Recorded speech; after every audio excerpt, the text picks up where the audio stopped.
David. Looks like David. All right, only because of Billy's phone connection. Hello, everybody. Welcome. Good to see everybody. David, welcome. Iris, terrific. Again, members of the subcommittee, if you want to have your camera on, that is great. Always much appreciate that. What I want to do, let me go through the agenda, see if it looks good. We'll just check on the minutes and then we'll dive in. So the agenda is our preliminaries, a quick report out, I think, for Marion or Jane on the Climate Council, just general kind of steering committee, where things are heading and their thinking. And then two primary tasks today is continue to think about our vision and goal setting broadly across our whole subcommittee. And so we have a few thoughts about how to do that. I know we send out that matrix and I think people kind of struggle what to do with it. So we've got a slightly different approach this morning to work on. And then we're going to do some detailed work planning based on the milestones that the Climate Council set out for goals end of August and for preliminary actions end of September. We'll take a public comment around 11:35. Some time for unstructured chat, some next steps, and another comment period before we close at noon. So does that sound okay as an agenda? Okay, great. Seeing shaking of heads, I'll take that as good. And then any additions or corrections to the August 6th minutes from last time we met? Any additions or corrections to the minutes?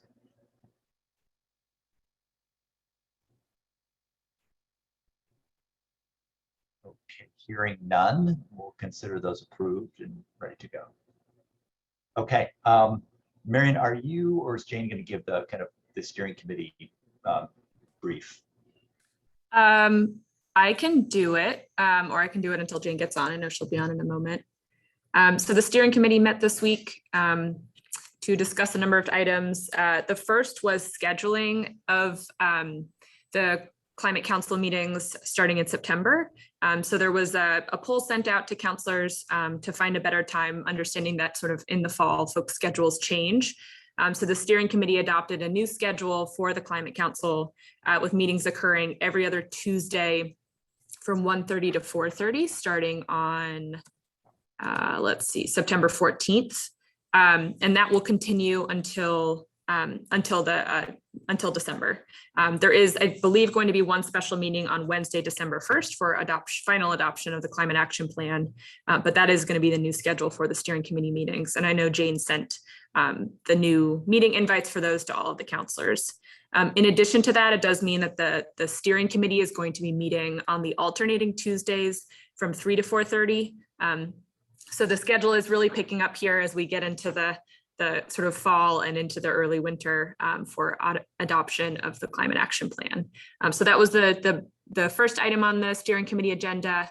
And then I'm trying to recall, there was a discussion and a proposal from Lauren and Chris Campney and Leslie Ann Dupigny-Giroux about a Climate Action Plan drafting committee. And there was a lot of great discussion about that.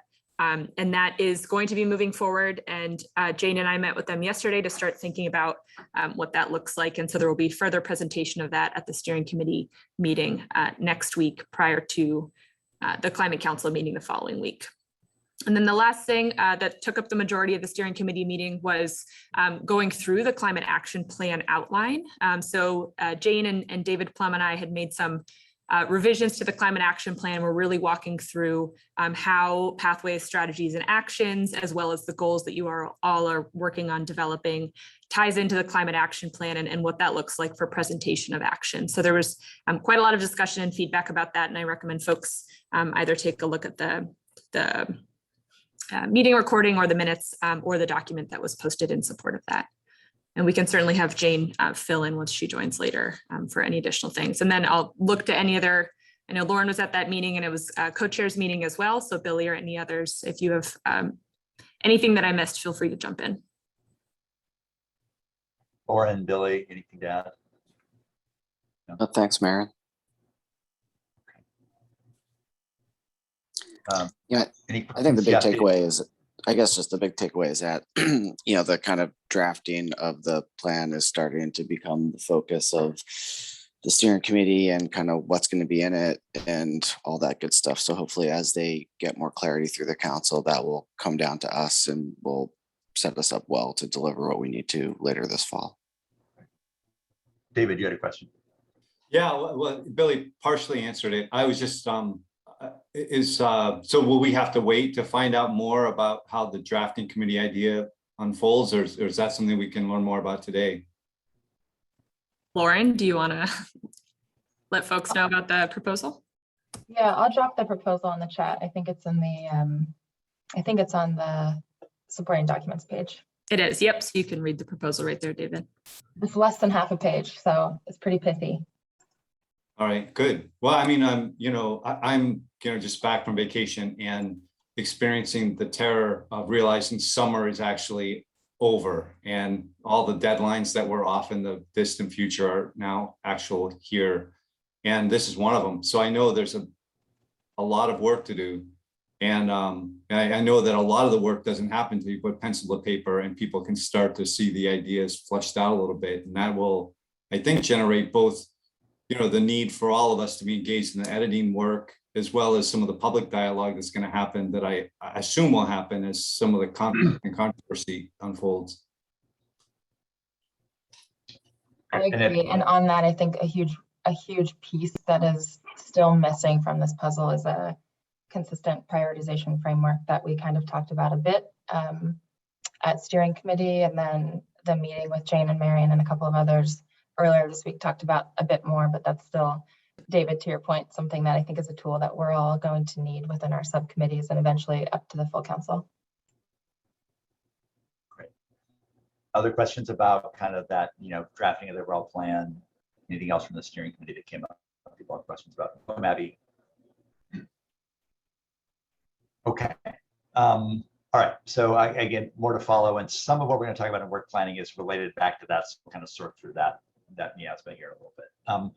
So as you remember, we started the conversation about trying to think about. Oh, go ahead. Okay. Sorry, did someone say something? No. Okay. Good. All right. Then I heard another sound. Last time we started to talk about, could we imagine broad goals and objectives in, I think, 2025, 2030, 2050 for the work of this particular subcommittee. And we thought, well, maybe we'd start at kind of the pathway level, send out the matrix. And I think people kind of struggled to fill it out, and it might have also given us way too much detail to do it. So we thought we'd start with a broader conversation, which kind of worked for the Rural Resilience Group last Friday. So Marion, I think maybe you have a few slides to throw up as just a straw dog for us to talk about and noodle together over. Is that right? Okay, so why don't we pull those up? And again, the idea is to try, the mitigation, the cross-sector mitigation is it's in the act. It has very clear, specific, quantifiable goals. That may not be quite possible other than sequestration for us, but I think it's still important to elevate resilience and adaptation in both rural and ag and eco to the same level in a way. And by partly in order to do that, we need to have some kind of clear goals or objectives that we can frame up. So that's the purpose. But Marion, go ahead and put those up and we'll see what people think. Yep, give me just a moment here.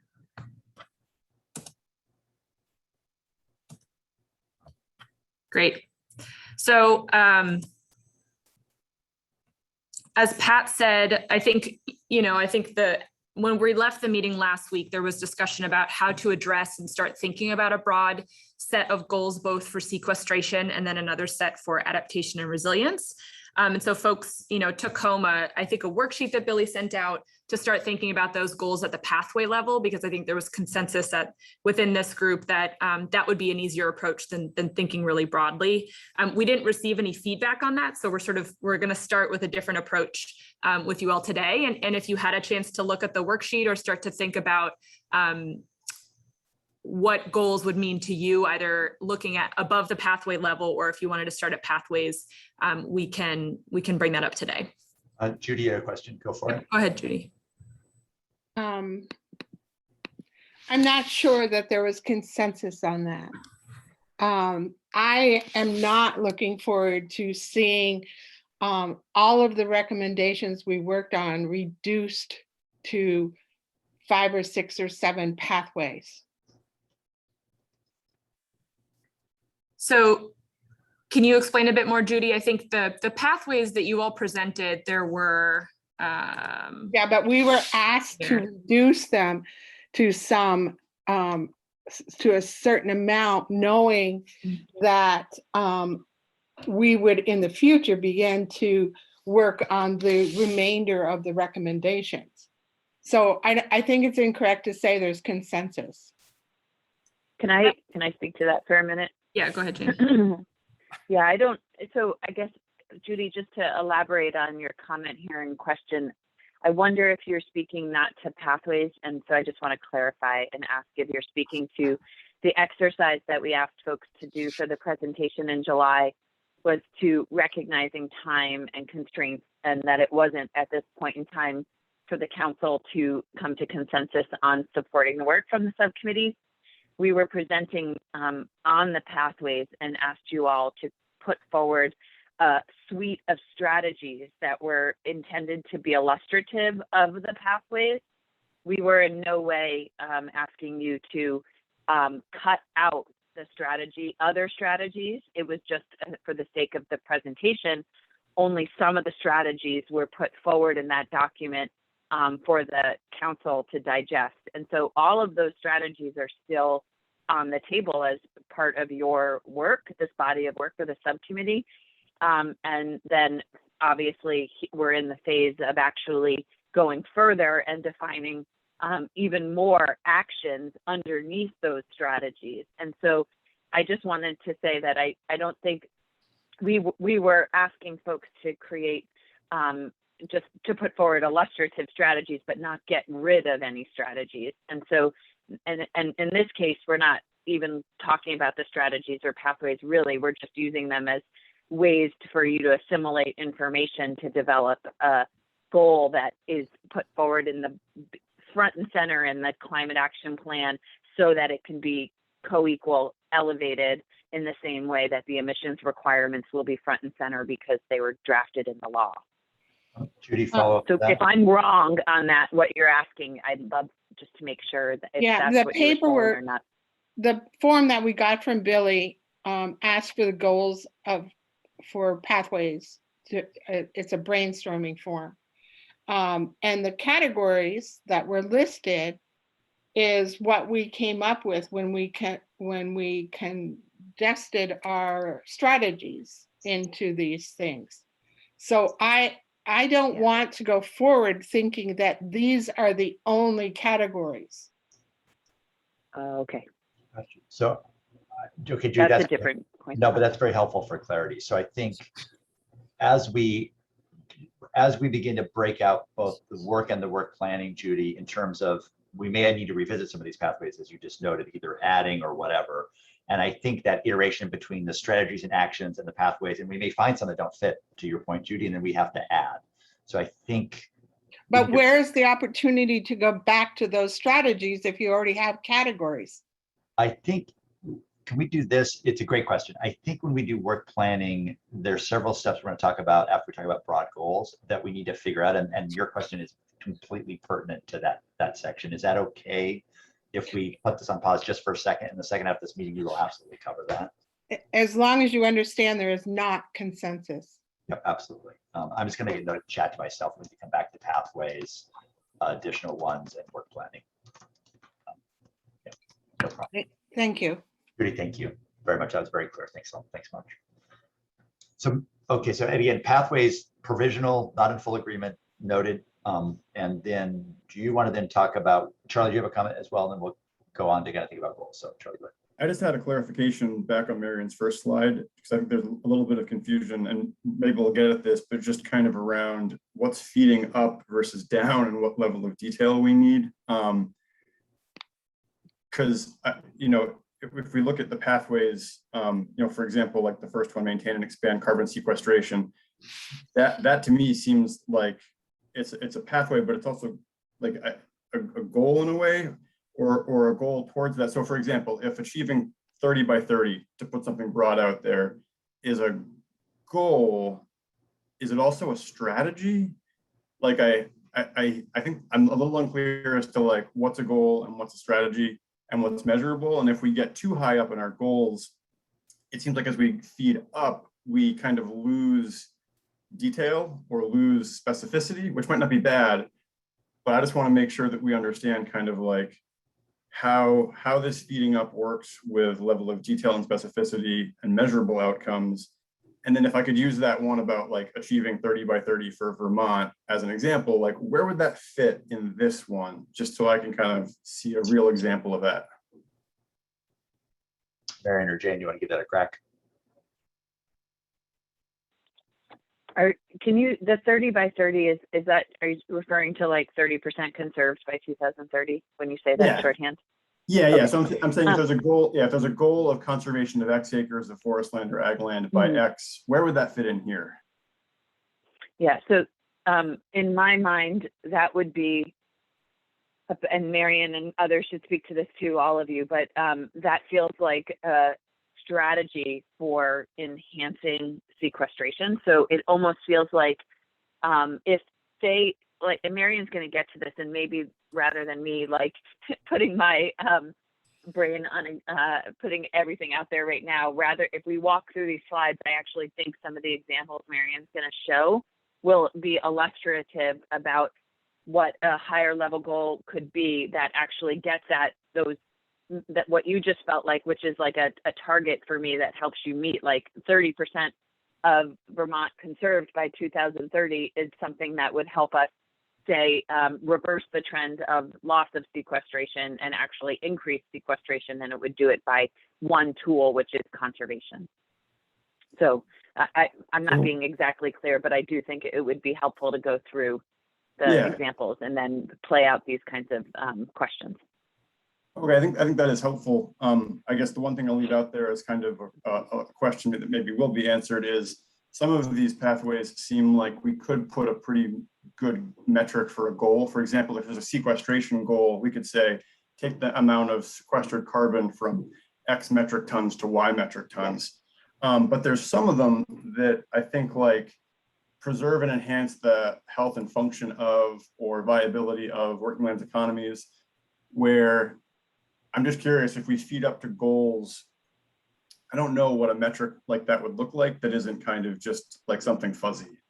So you don't think, I guess I would wonder, and this is a conversation as we go through it, like, does that by working, like, could you tie that to a goal around sequestration, right? Like if we're talking about a 3-legged stool or a 4-legged stool, depending on where you think with adaptation, do you have resiliency, adaptation, sequestration, and emission and mitigation strategies as the overarching buckets of work around climate policy? Yes, like supporting a working landscape and the infrastructure needed to ensure that continues. That ultimately still fits into both like a resiliency and a sequestration component, because those, like having that helps you get at those larger components of the work. So like, it doesn't feel like it has it in a goal. It's really, in my mind, being about being somewhat succinct, so that if someone's pulling something right from the beginning, they can see what all of this is working towards, right? Like, and maybe it's not possible, but and that's okay. We can say that. We can say that the pathways are the body of work, but it's an attempt to be more succinct and thinking about really what is the end all be all. And for climate work, it may be sequestration, resiliency, and like how these ideas underneath are building towards that. Why don't we do? So then are our goals really goals for pathways or goals for the 3 buckets of sequestration, adaptation, and resiliency? The latter. Yes, the latter. Oh, okay. Yeah. Okay, and that makes more sense, because looking at the pathways, we've got some of these pathways come across a little bit as goals, and then trying to create more of kind of that next step seems like it's almost working backwards from the framework. So that helps a little bit. So yeah, so I can start, and I do think, so Jane, like we thought of some examples, at least for sequestration. My example for, we'll get to it a bit later, for the resilience and adaptation goal is, we'll want to play with that a bit, but to your point, it does maybe seem a bit backwards, and that may be just a part of the process that we're working towards or working through. But what we're looking at are goals that are at that higher level, that are on the 3 or 4 legs of the stool, where your pathways, there might be multiple pathways that feed into that sequestration goal, right? About maintaining and expanding carbon sequestration, about supporting, you know, the sectors and the people that work in those environments, about educating them, like that all feeds into this larger goal around sequestration. And as we said last week, and I think, you know, this is, I think the exercise in trying to get to these goals is to have these higher level goals where the pathways can fit underneath, and to have them at the same level as what we have for the mitigation reduction requirements, so that at the beginning of the climate action plan, we have it not only for the mitigation work, but for sequestration, adaptation, and resilience as well. So we can really make that case of here are all of the suites of pathways that work towards these different goals that we have across climate, you know, climate work and climate policy. And to Lauren's point in the chat, I appreciate and can certainly work on a flow chart to sort of show how that looks. You know, this is not a flow chart, but I did put an arrow, so it does flow in at least one direction. But to your point, Charlie, I think the goals are really those higher level benchmarks to think about, you know, across sequestration, adaptation, and resilience, and then for mitigation, what they have already. What are those benchmarks or sort of time-specific frames we're looking at? What do we want it to look like in 2050 in terms of, you know, carbon that's been sequestered in our natural and working lands? Below that, then we have the pathways, and this is the definition we provided back when we were talking about pathway strategies and actions, is that the pathway is that high-level means of achieving those adaptation, resilience, and sequestration goals. So as we start thinking about goals, and this is, I think, where last week, and it may have just confused it more, but because it seemed difficult to think at that really high level, we took a step back and said, well, let's think about it at the pathway level and see if we can group some together to come to a higher level goal. And that may have caused some of the confusion, but I think that was some of the conversation last week. And then below. Let's do this. I want to go to Judy's question one second. I think the best, this gets it's just like in strategic planning where people get very confused about what levels what, it gets very messy. I think actually trying to talk about some tangible examples and let people noodle over them will actually help us. But before we do that, it's just we go there. But first, I want to go to Judy's hand up.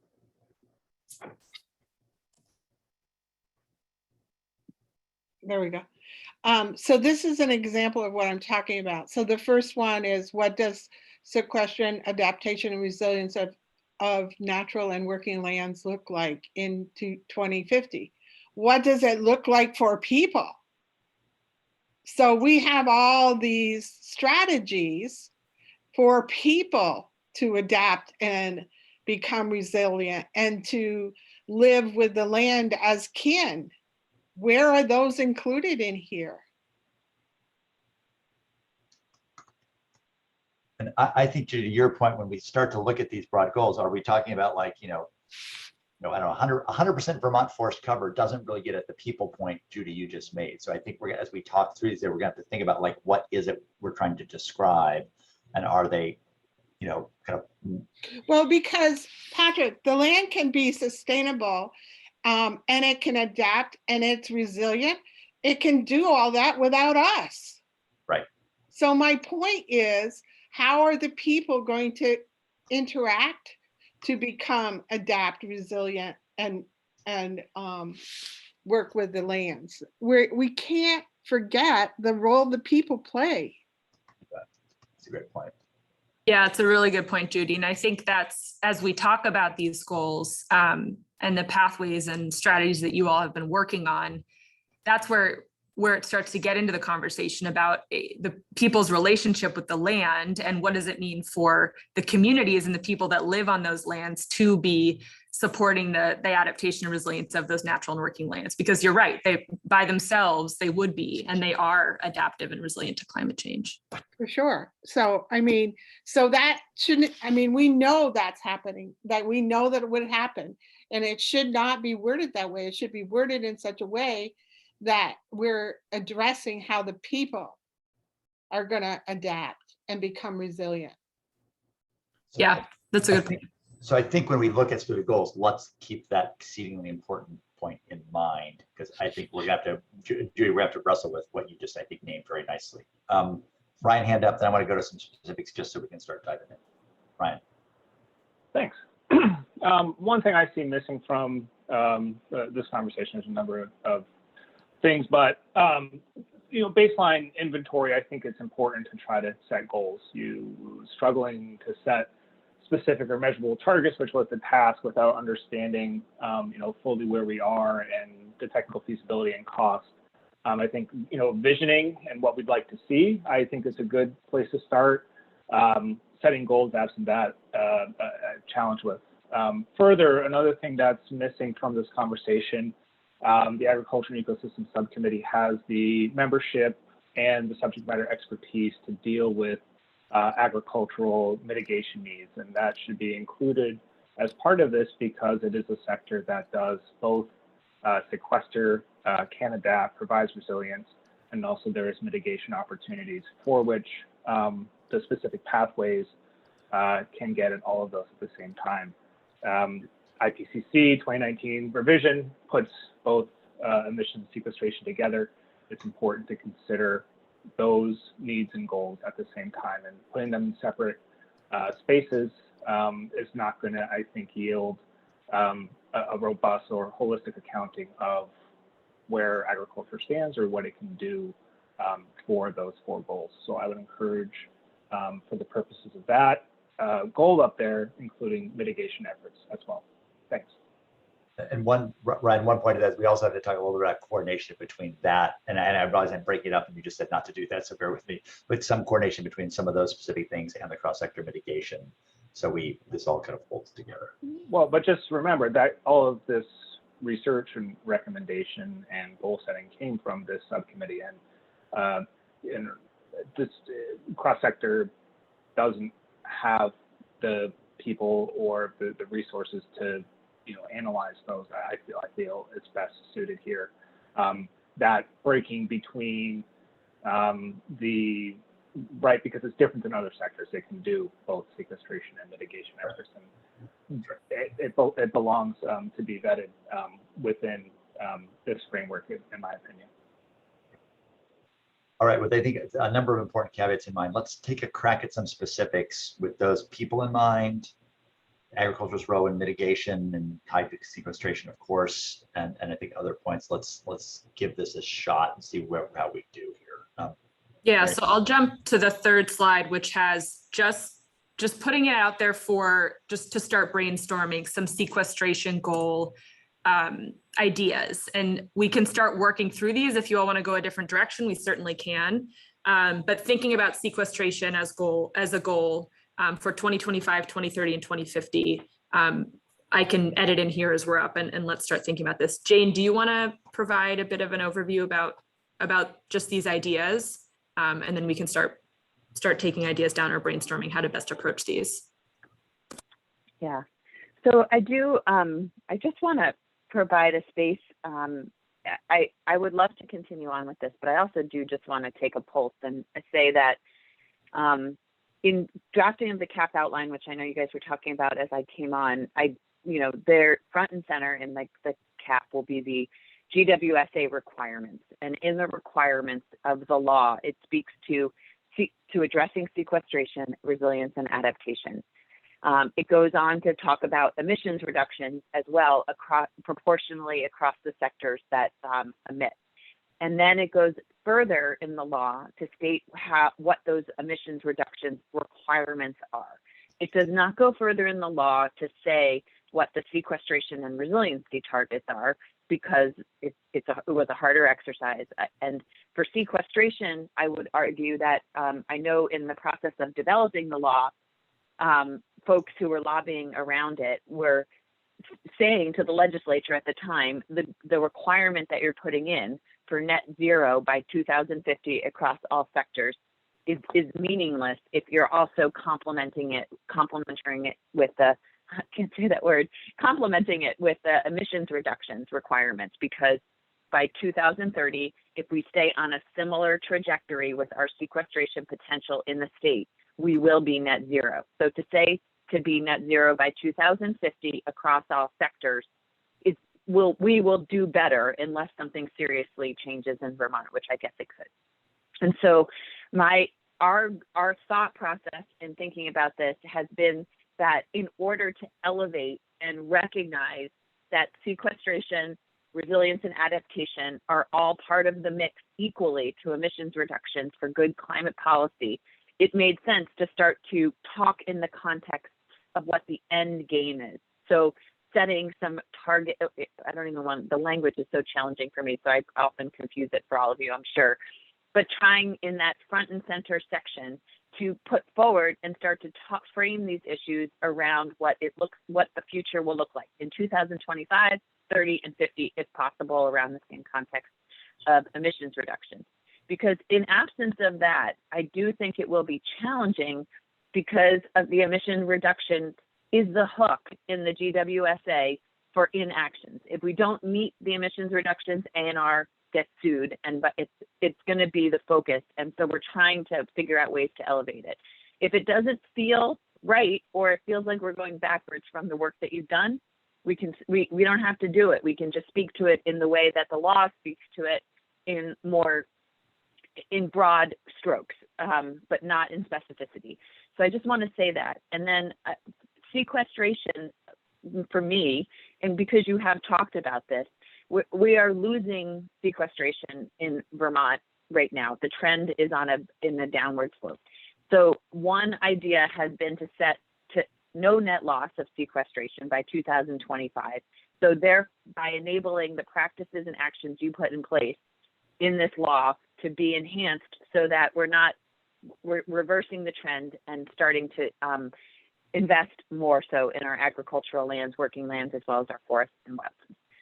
So that is one idea here, no net loss. And then for 2030 and 2050, thinking about where you want to get to, as Charlie even suggested earlier, like how many more metric tons do you want to be able to sequester? And therefore, that is something we can surely measure through the carbon budget, through the work that we want to do with Harvard Forest in forecasting and understanding what a baseline would look like. So if we didn't put any of these practices and actions in place, what would our sequestration look like in 2030 and beyond?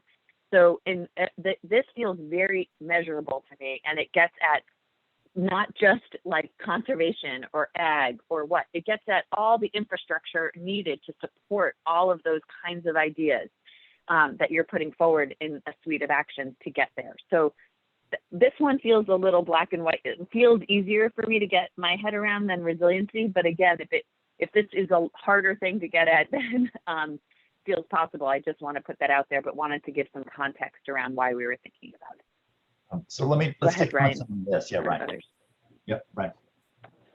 Yeah, Jane, in either the Comprehensive Energy Plan or the Global Warming Solutions Act law, you mentioned a proportionate decrease, and I just would like to understand whether that was an administrative decision that's been made, or if you read those, certainly the Global Warming Solutions Act, to represent that proportionate decrease, and where you see that, the explicit charging of cross-sector mitigation to look at technical feasibility and cost effectiveness, I think is important in identifying which sectors get the most bang for the buck. So just want to better understand that comment you made as part of the introduction.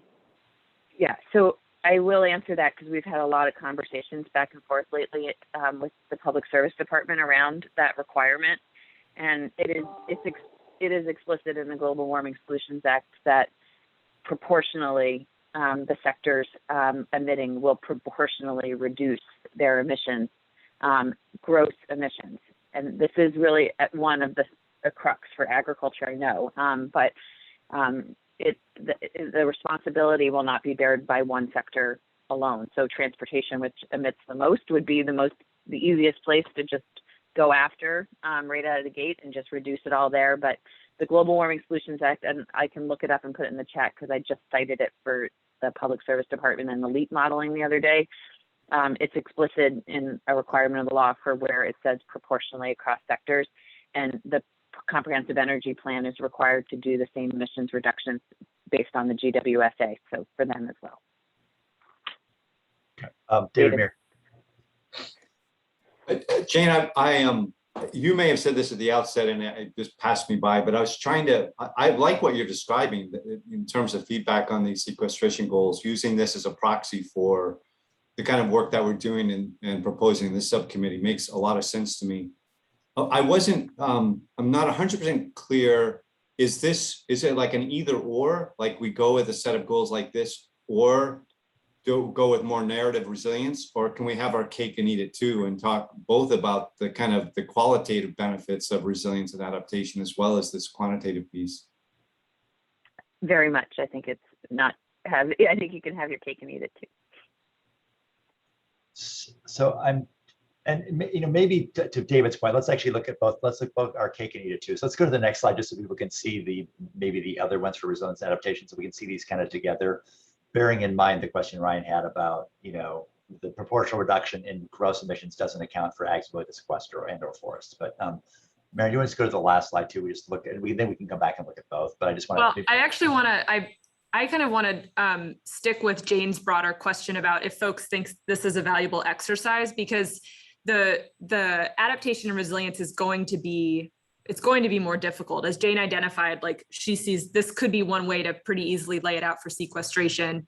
When we think about resilience and adaptation, I was doing a very broad brainstorm this morning, but it's going to be harder to measure because it's just not something that we've measured in the past. It's been very much at sort of the like municipal level. What does resilience mean in natural and working land? So I think we should kind of focus on the broader question that Jane posed at the beginning of her introduction earlier, and then start to think about the sequestration. Then we can go to resilience and adaptation, if that makes sense. Yeah, that's fine. So on the sequestration goal, recognizing it tied closely to mitigation and preferred to be considered as a whole, what do people think about this? Either if you have a suggestion for percentage, or if you think there's a different set of goals that would be better for sequestration, have at it.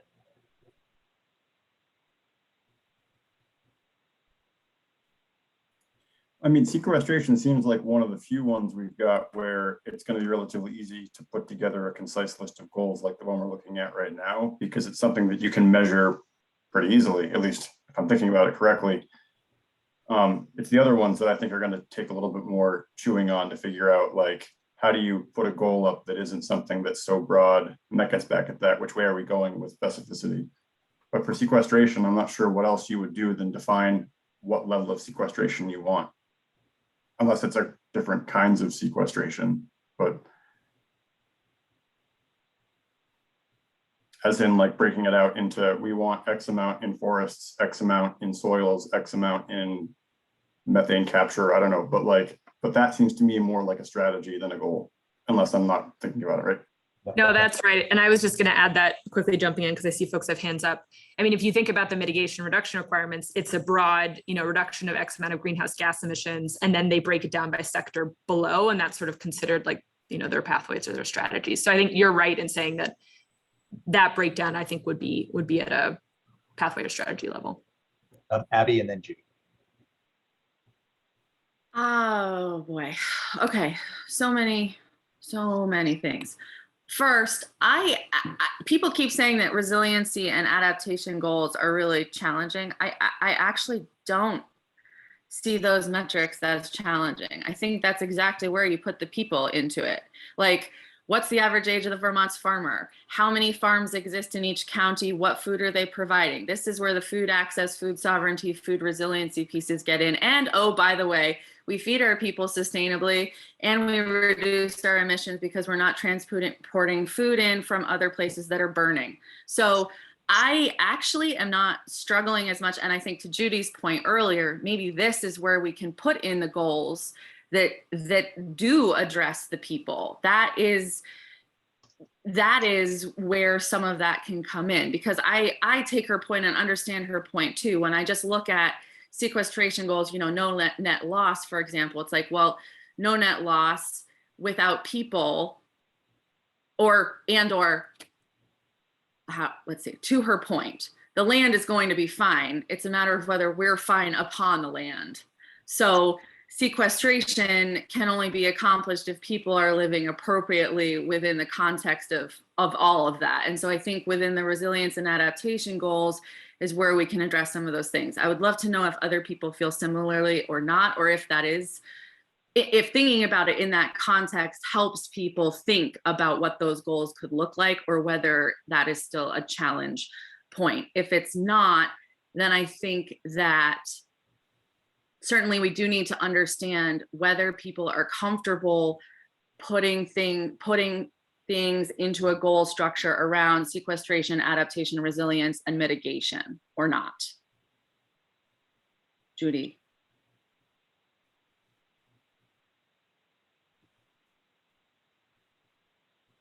Yes, I agree, Abby. But I also wonder, can you just have goals for sequestration alone without things like educating people as to what it is? Or understanding, like Zach put in the box, understanding there's a difference between carbon storage and sequestration, and all the hundreds of conversations that we've had about places that actually store naturally. I mean, shouldn't those goals include a little bit more than no net loss? Because no net loss could be achieved really easy. Just get rid of people.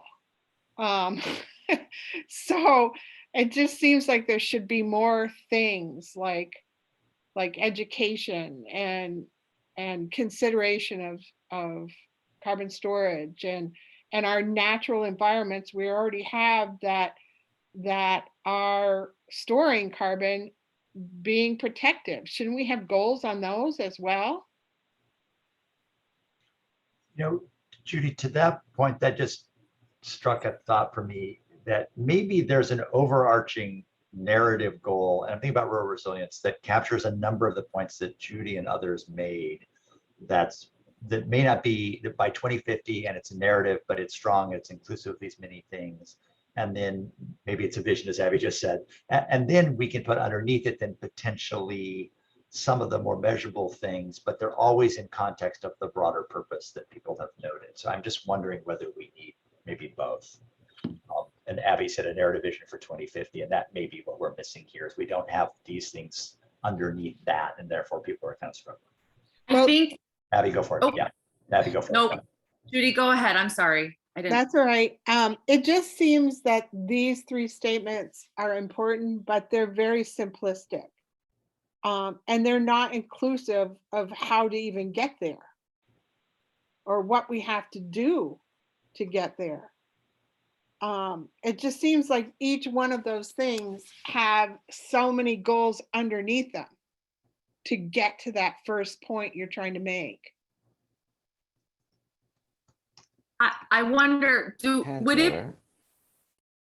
it be helpful, or Judy, would a way to address this, because I understand what you're saying. I think part of what is tricky is that we're working backwards a little bit just because of the like complicated timeline on which we're all functioning and the way things have fallen out. So we're sort of trying to work backwards now. So can we create, or do we want to create as a subcommittee a mission statement almost, or a vision statement for what our natural and working lands and the people with whom they interact, what that looks like for us in 2050? And then, like Pat's saying, and then these sequestration goals are very simplistic, but you understand that they're within the context of, they're simplified within the context of the broader narrative vision that we're trying to achieve.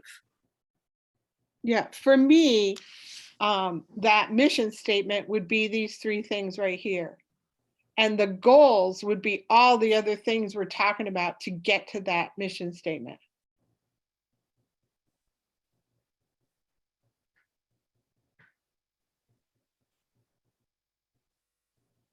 So I'm wondering if thinking about what Judy identified in terms of education, of, the outreach and the tools that need to be created and all of that work. I mean, I think you all have a lot of that captured in your pathways and strategies. And so is it worth thinking about, like, the goals? Yes, they're I describe them as broad, but I think Judy's sort of describing them as narrow. The goals are, what we're trying to get to, which is that sequestration. And to get there are what you've identified in your pathways and strategies in terms of outreach and education and working with communities and all of those things that you've already worked on that fit under those goals. So the goals are helping us frame up, the how are we going to get there, which is what those pathways and then the strategies are. Or do you disagree, Judy? Do you think it still needs to be like at the goal level? Oh, I guess I'm not coming with all the science background that you guys have. And so as an average Joe Blow, if you give me a mission statement or a vision statement, I want to know in that statement where you're going with this. And these three things tell me where you're going with it. And then I want to know further, how are you going to get there? And because you can't just pull it out of the air and say, we're going to make this happen. And all of our strategies and all of our conversations have been around how we're going to make it happen. And so it just seems that those have to be someplace. They have to be the goal. I mean, I just think of meetings we had, task meetings we've had, where storage and sequestration must have come up 1,000 times. And so if they keep coming up and we keep having discussions and we develop strategies around them and we don't do anything with those, what the hell are we doing? Just let the land shake her hair and get rid of us. David. Yes, Charlie, that's exactly it. Charlie shook his hair. David. I just having been through a lifetime of conversations like this, I don't know that there's perfection possible. It does seem to me, though, that one thing that's illustrated by some of this discussion has been a need that I assume will happen in the written document, that there will be a values statement that reflects the fact that, this reflects a desire and need to have a better, more balanced relationship between humans and the way we live on the land. And then we have a set of goals with some kinds of metrics that reflect that, that have work plans that feed up into them. And ultimately, what matters most of all, if we've done that work well, is that we all have a set of instructions that are in the work plan that come out of these outcomes. And how we structure it and which things go in which order is less important to me than having the elements, as Judy says, that we've got a clear vision and a work plan to get there. And I think from what I'm sensing in our discussions, I feel like we're moving there. And I want to reiterate and reinforce something you said, Patrick, that in some ways, these discussions are so much more helpful when you have a specific context and specific examples to use. The other point I wanted to make, just going back to Jane's question and referencing the comment that came from the public about the importance of recognizing the distinction between sequestration and storage. That does seem an important piece that I had kind of overlooked. I was thinking about this, and I wonder, Jane, your thoughts on how, because what we don't want to do is lose storage. If we narrowly focus just on sequestration, that is the rate of new carbon that's stored in the land, we may miss the fact that we could destroy and lose a lot of carbon, not destroy, we could lose a lot of carbon to the atmosphere by managing the land in ways that release a lot of the carbon that's currently stored. So I'm wondering how to, if you've thought about how to capture that. And Ryan, I think that's a great point, David, just to respond. And I hadn't been thinking a lot about that, but that seems really appropriate here and makes a lot of sense to me. David, on that question, Ryan, I think you guys have done some thinking about that. I don't know if you have anything quickly to share. Then I want to go to Lauren just on David's question.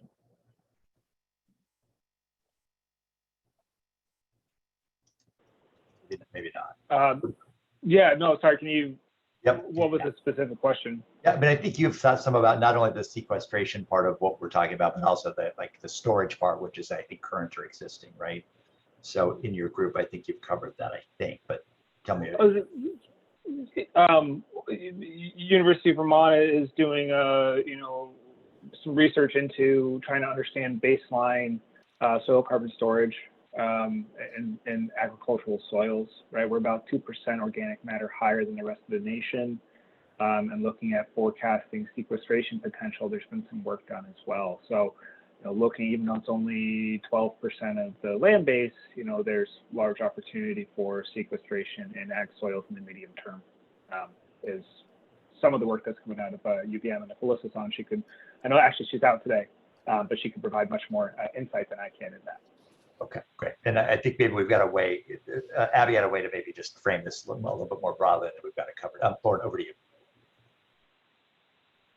Yeah, I just dropped to speak to David, the first part of his comment, which I agree with wholeheartedly, that the ability for us to really make sure that those value statements that we've worked pretty hard to kind of come to consensus on, especially the first half of this process, but have brought within our respective task conversations.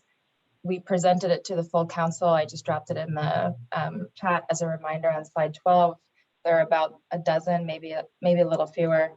It makes sense to me that those values are conveyed within the climate action plan. I'm not sure right now, Jane or Marion, if there's space and or an opportunity for us to make sure that there's like a higher level recognition of these values within each of the different subcommittees as our strategies and pathways and goals and actions and everything were developed, to make sure that those sentiments are conveyed appropriately within the climate action plan. I think that you're the only subcommittee that has done that kind of process, and there's certainly a space in the introduction component summary statement around the subcommittee work, the subcommittee's work, putting forward the value statements associated that you built upon your pathway strategies and actions.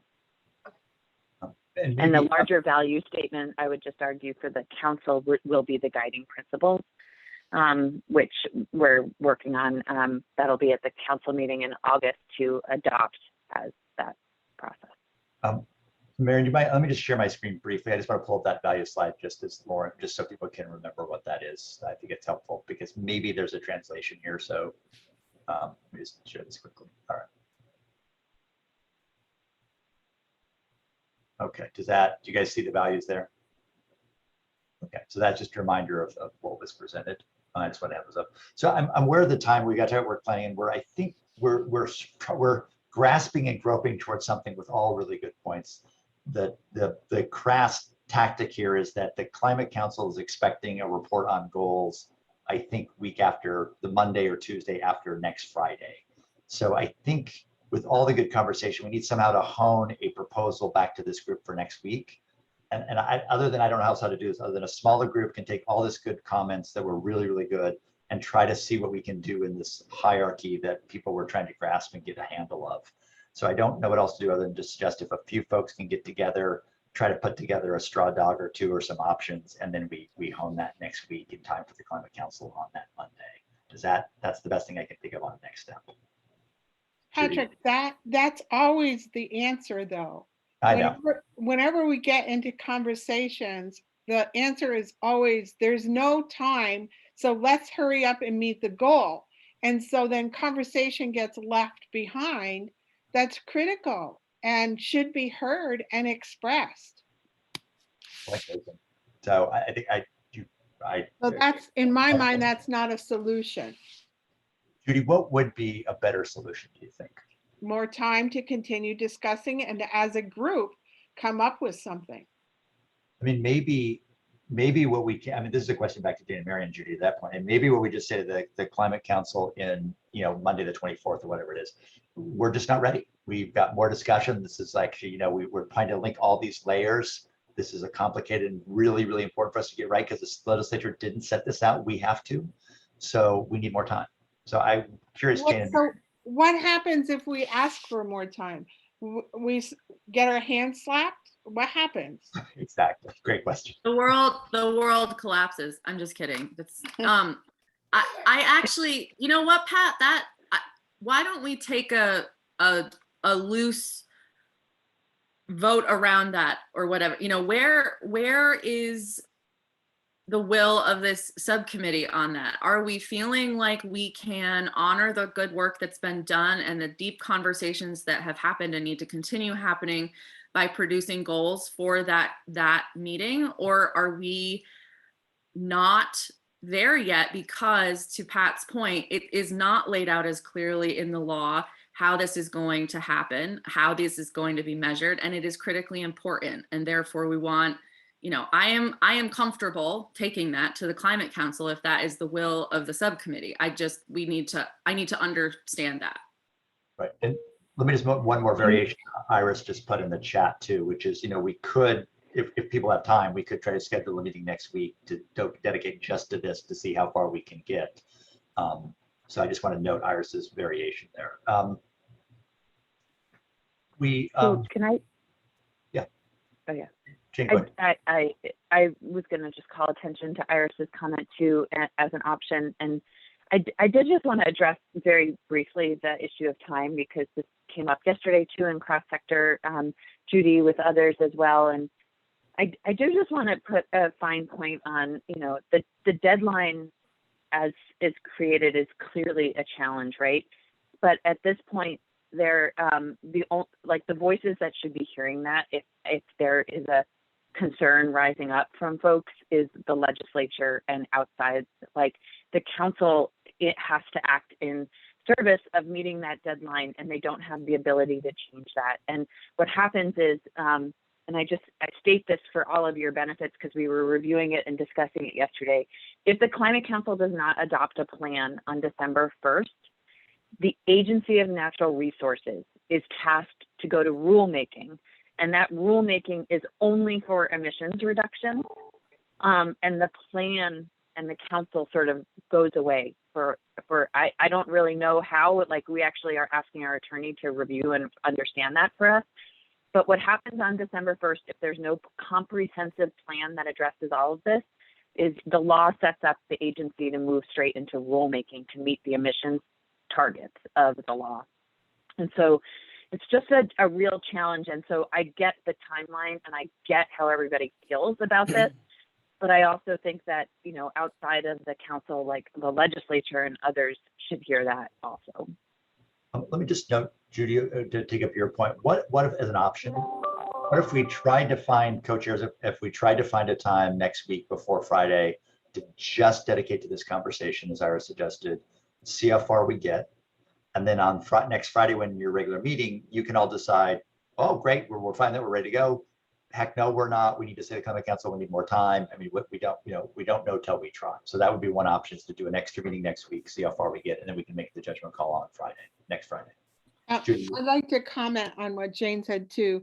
Jane, if you recall, in one of the very first meetings, we were frustrated with the lack of time and the amount of work that had to be done in a timeline. And I did reach out to several legislators, and I came back to the next meeting saying, note to Jane, they said, if you need more time, ask. Have you asked? That's not my job to ask. I'll just say it would be the council's decision, and every time that the council's been asked around time, there has never been consensus to go ask. There have been conversations here and there, but it would have been the council. So just for me. Okay, so then we should send requests to the council. Yes. Because if that's the consensus of this subcommittee, then yes. We can't as an individual. You are free to send whatever you like, either to the full Climate Council or to the legislature. Like they can accept testimony on this at any point. And so any of us that have anything that comes up in regards to this, we are free to send testimony to the legislature whenever, or it can be populated up to the Climate Council as well. That was what happened with Vermont Renews some months ago.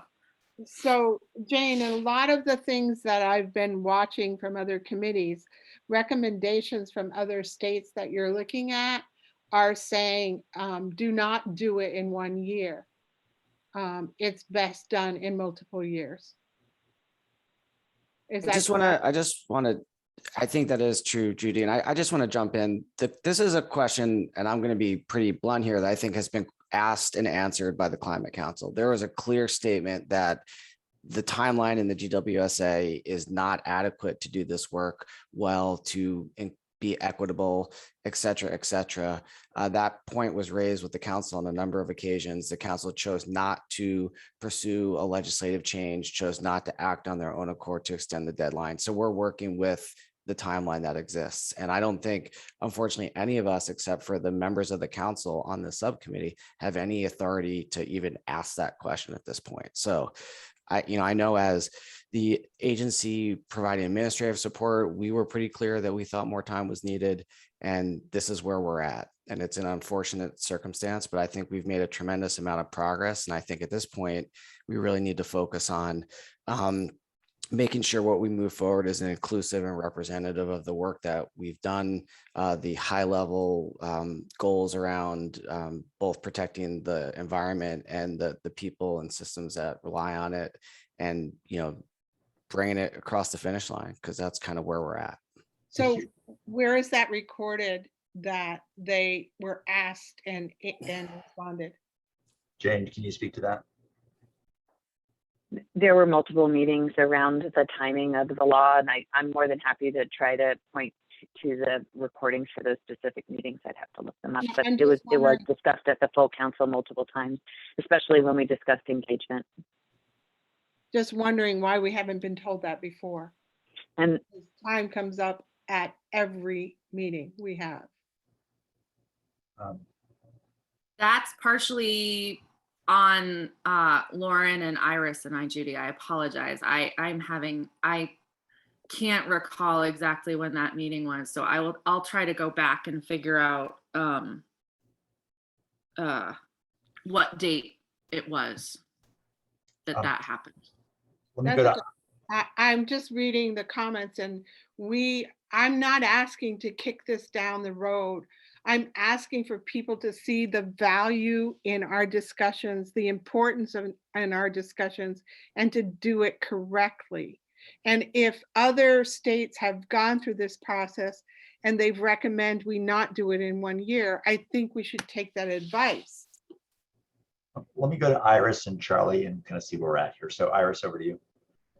Yeah, I mean, I think that it would be an awful precedent to set to not meet this goal, because this is a process that's being set up, and we should have been doing this a long time ago, and we need to get it done now.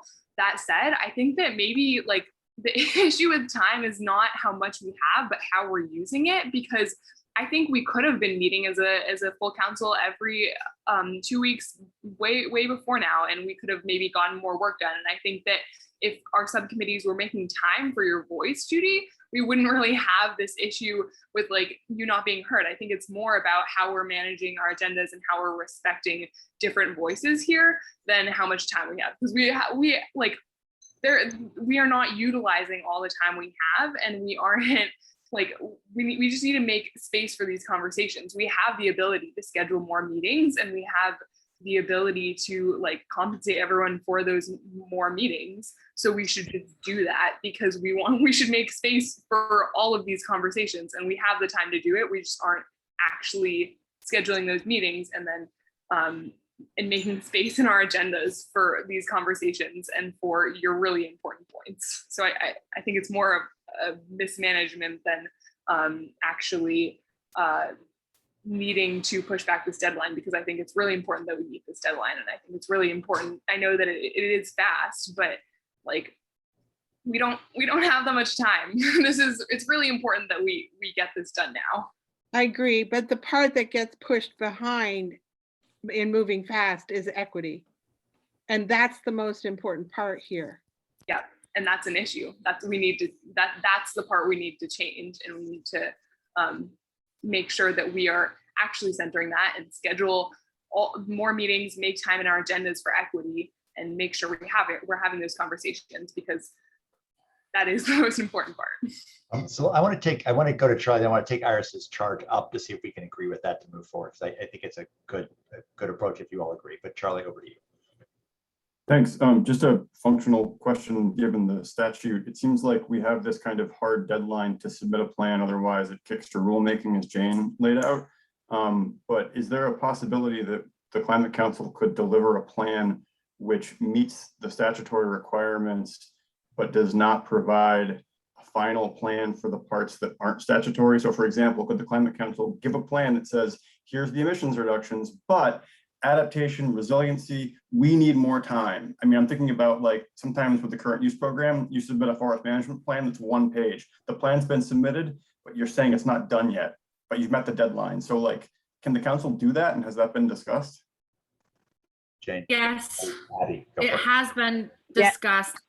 Some of the concerns that have been brought up, and we have talked about this at this subcommittee level, is the concern that if the plan moves ahead with only meeting the statutory requirements, then to Judy's point, resiliency, adaptation, and sequestration will be left behind, and we won't be able to get those important components of the three-legged, four-legged stool of climate change, as I see it, like into the legislature in time for all of those things to be adapted in the rulemaking and the legislative process. So I take your point, that has been considered, and I think frankly, Lauren and I were really concerned about what that would mean for the ability of all of the work around those pieces to meet the 2050 goals if we don't start now with the rulemaking processes that need to happen. And if you move forward with emissions and you don't take into consideration the trade-offs that come with moving forward on emissions reductions that don't meet,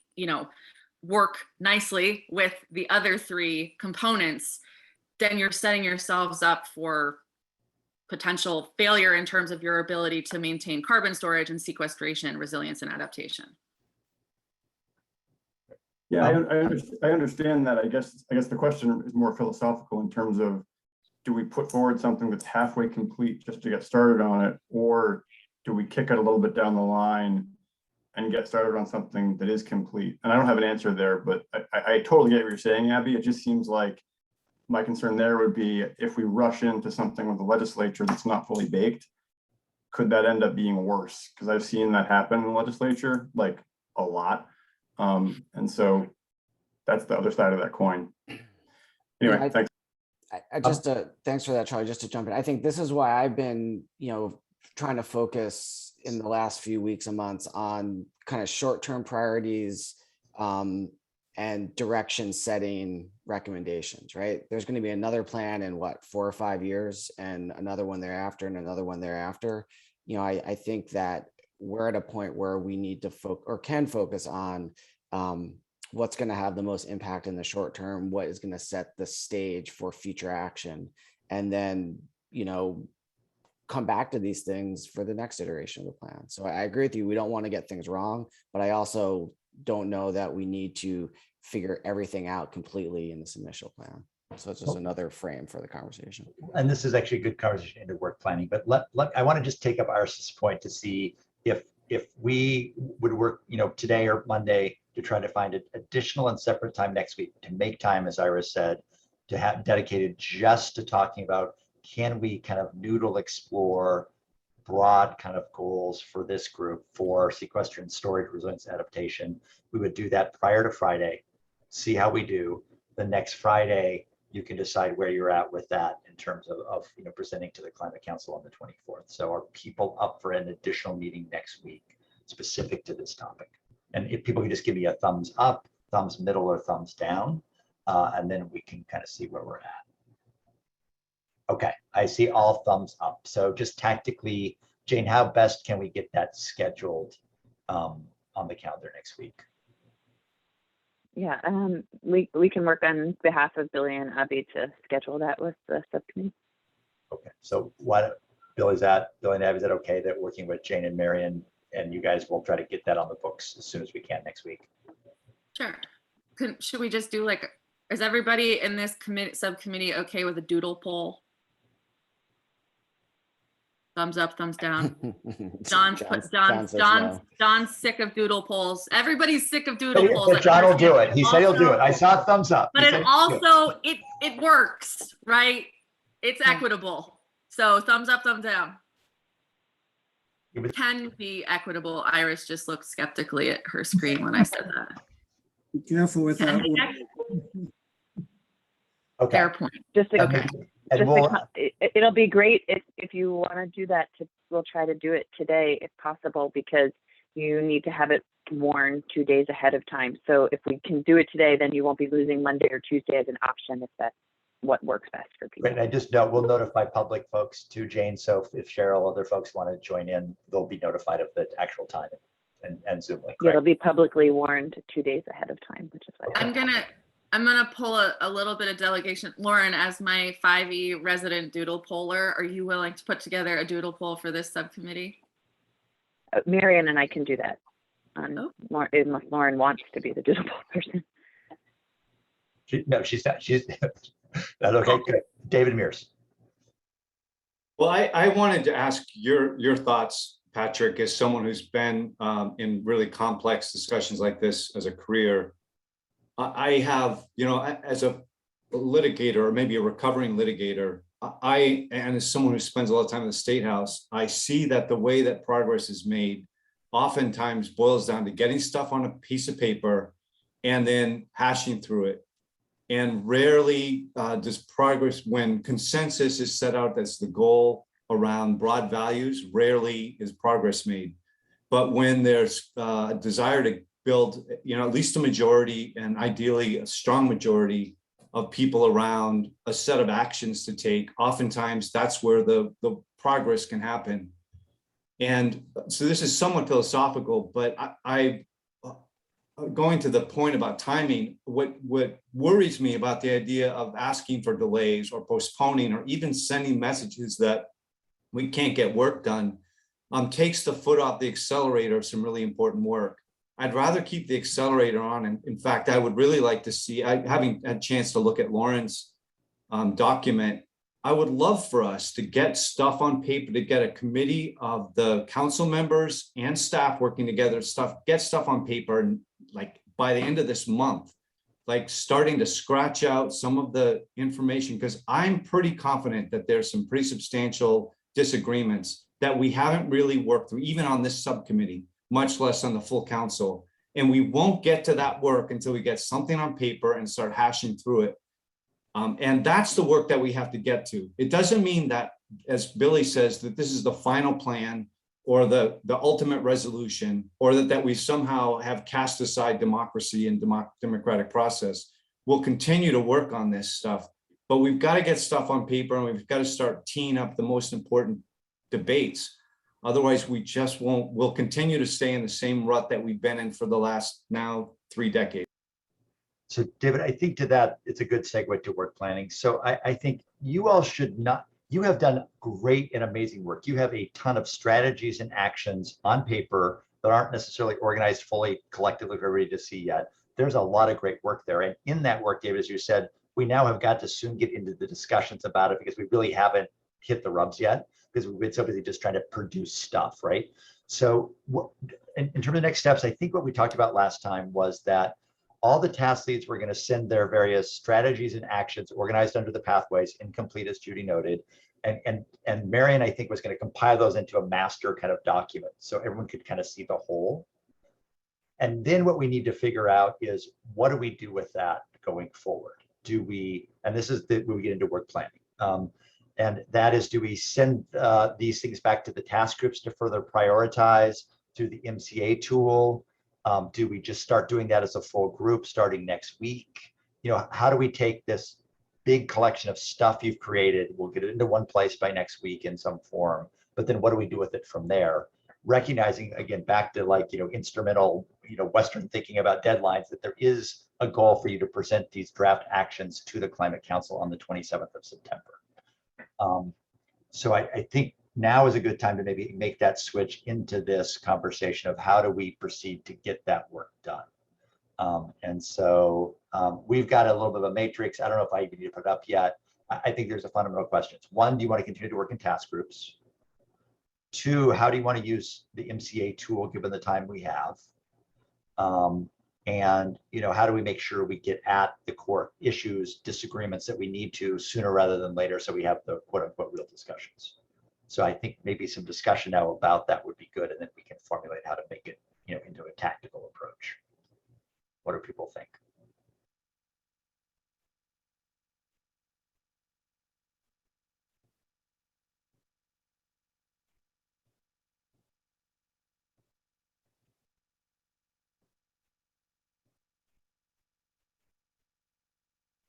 Abby, we're reaching for the.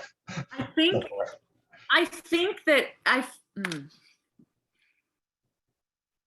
I think that there are people struggling with feeling like broad tension discussions aren't happening enough in a way that is properly illuminating the priorities through consensus. I also think there are people who want to get things on paper and work through those things. What I'm constantly struggling with is I feel like we get into this meeting space of our week and in theory could do that work and somehow don't. And I'm not really sure what the root cause of that is. Is it that we don't have a clear, actual specific, like very specific question as to what we need to be discussing to elevate, to David's point, where the tensions lie and things like that? I mean, how are people thinking that this time together can be utilized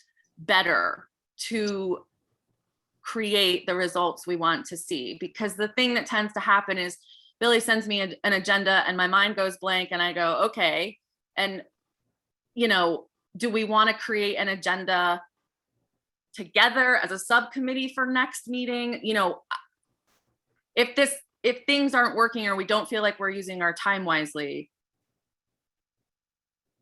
I think Billy and I as co-chairs need to understand better what you all would like from us and or how we can involve you in making it more what you need it to be, and or how we can get to the deadlines that we need to meet to keep moving forward in the process.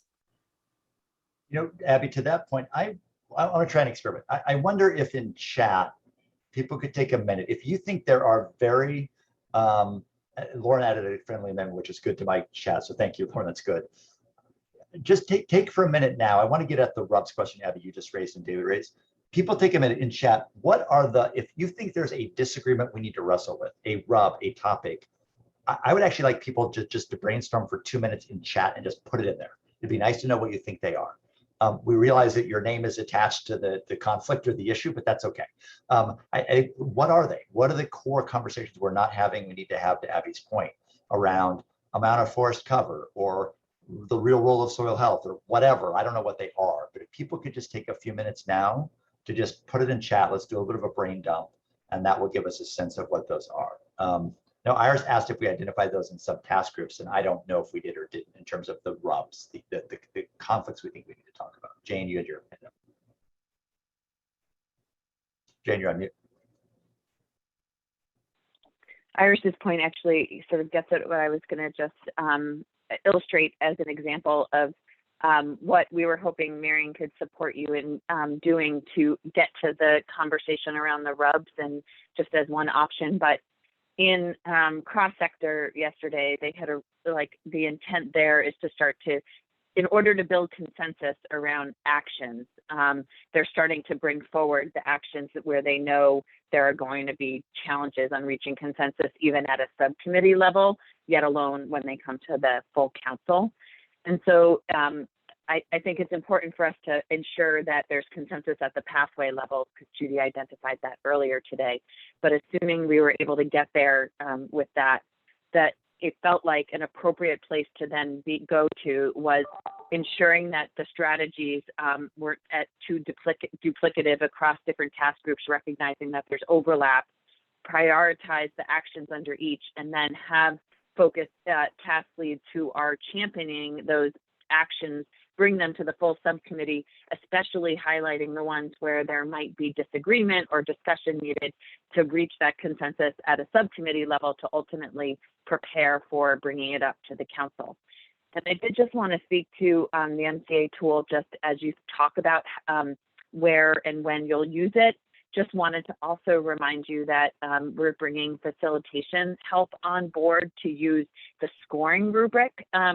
So last night, the Just Transitions Committee came to consensus on the document for guiding principles and scoring rubric as a package.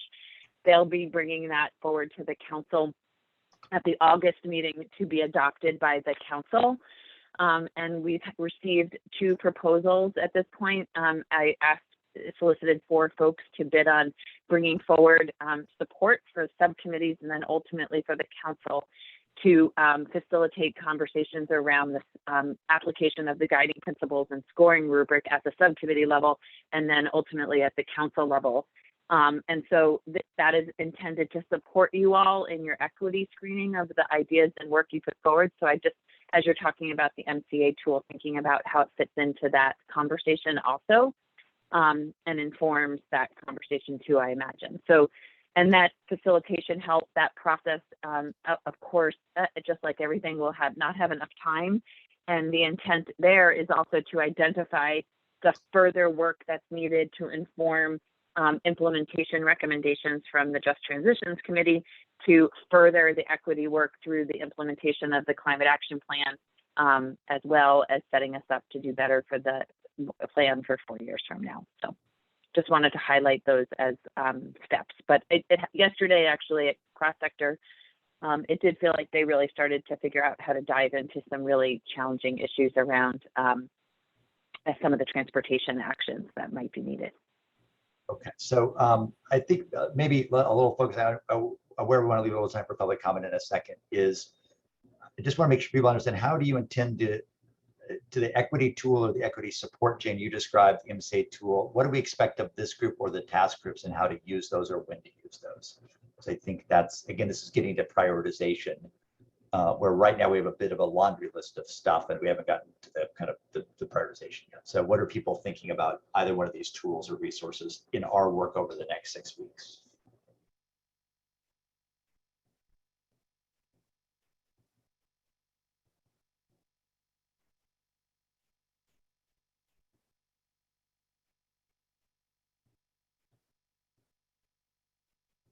Question.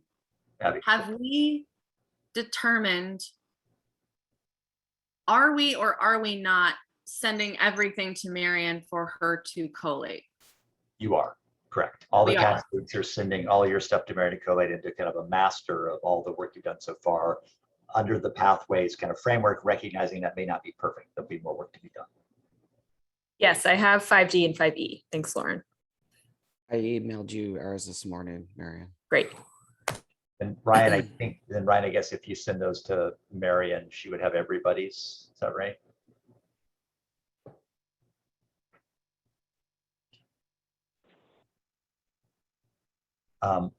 So I think it's just, Lauren, I know you worked hard on the MCA tool. David, I know you worked on it as well. I don't know what your thoughts of how to use that potentially going forward over the next 6 weeks, but maybe you guys can share a little bit of your thinking in that regard.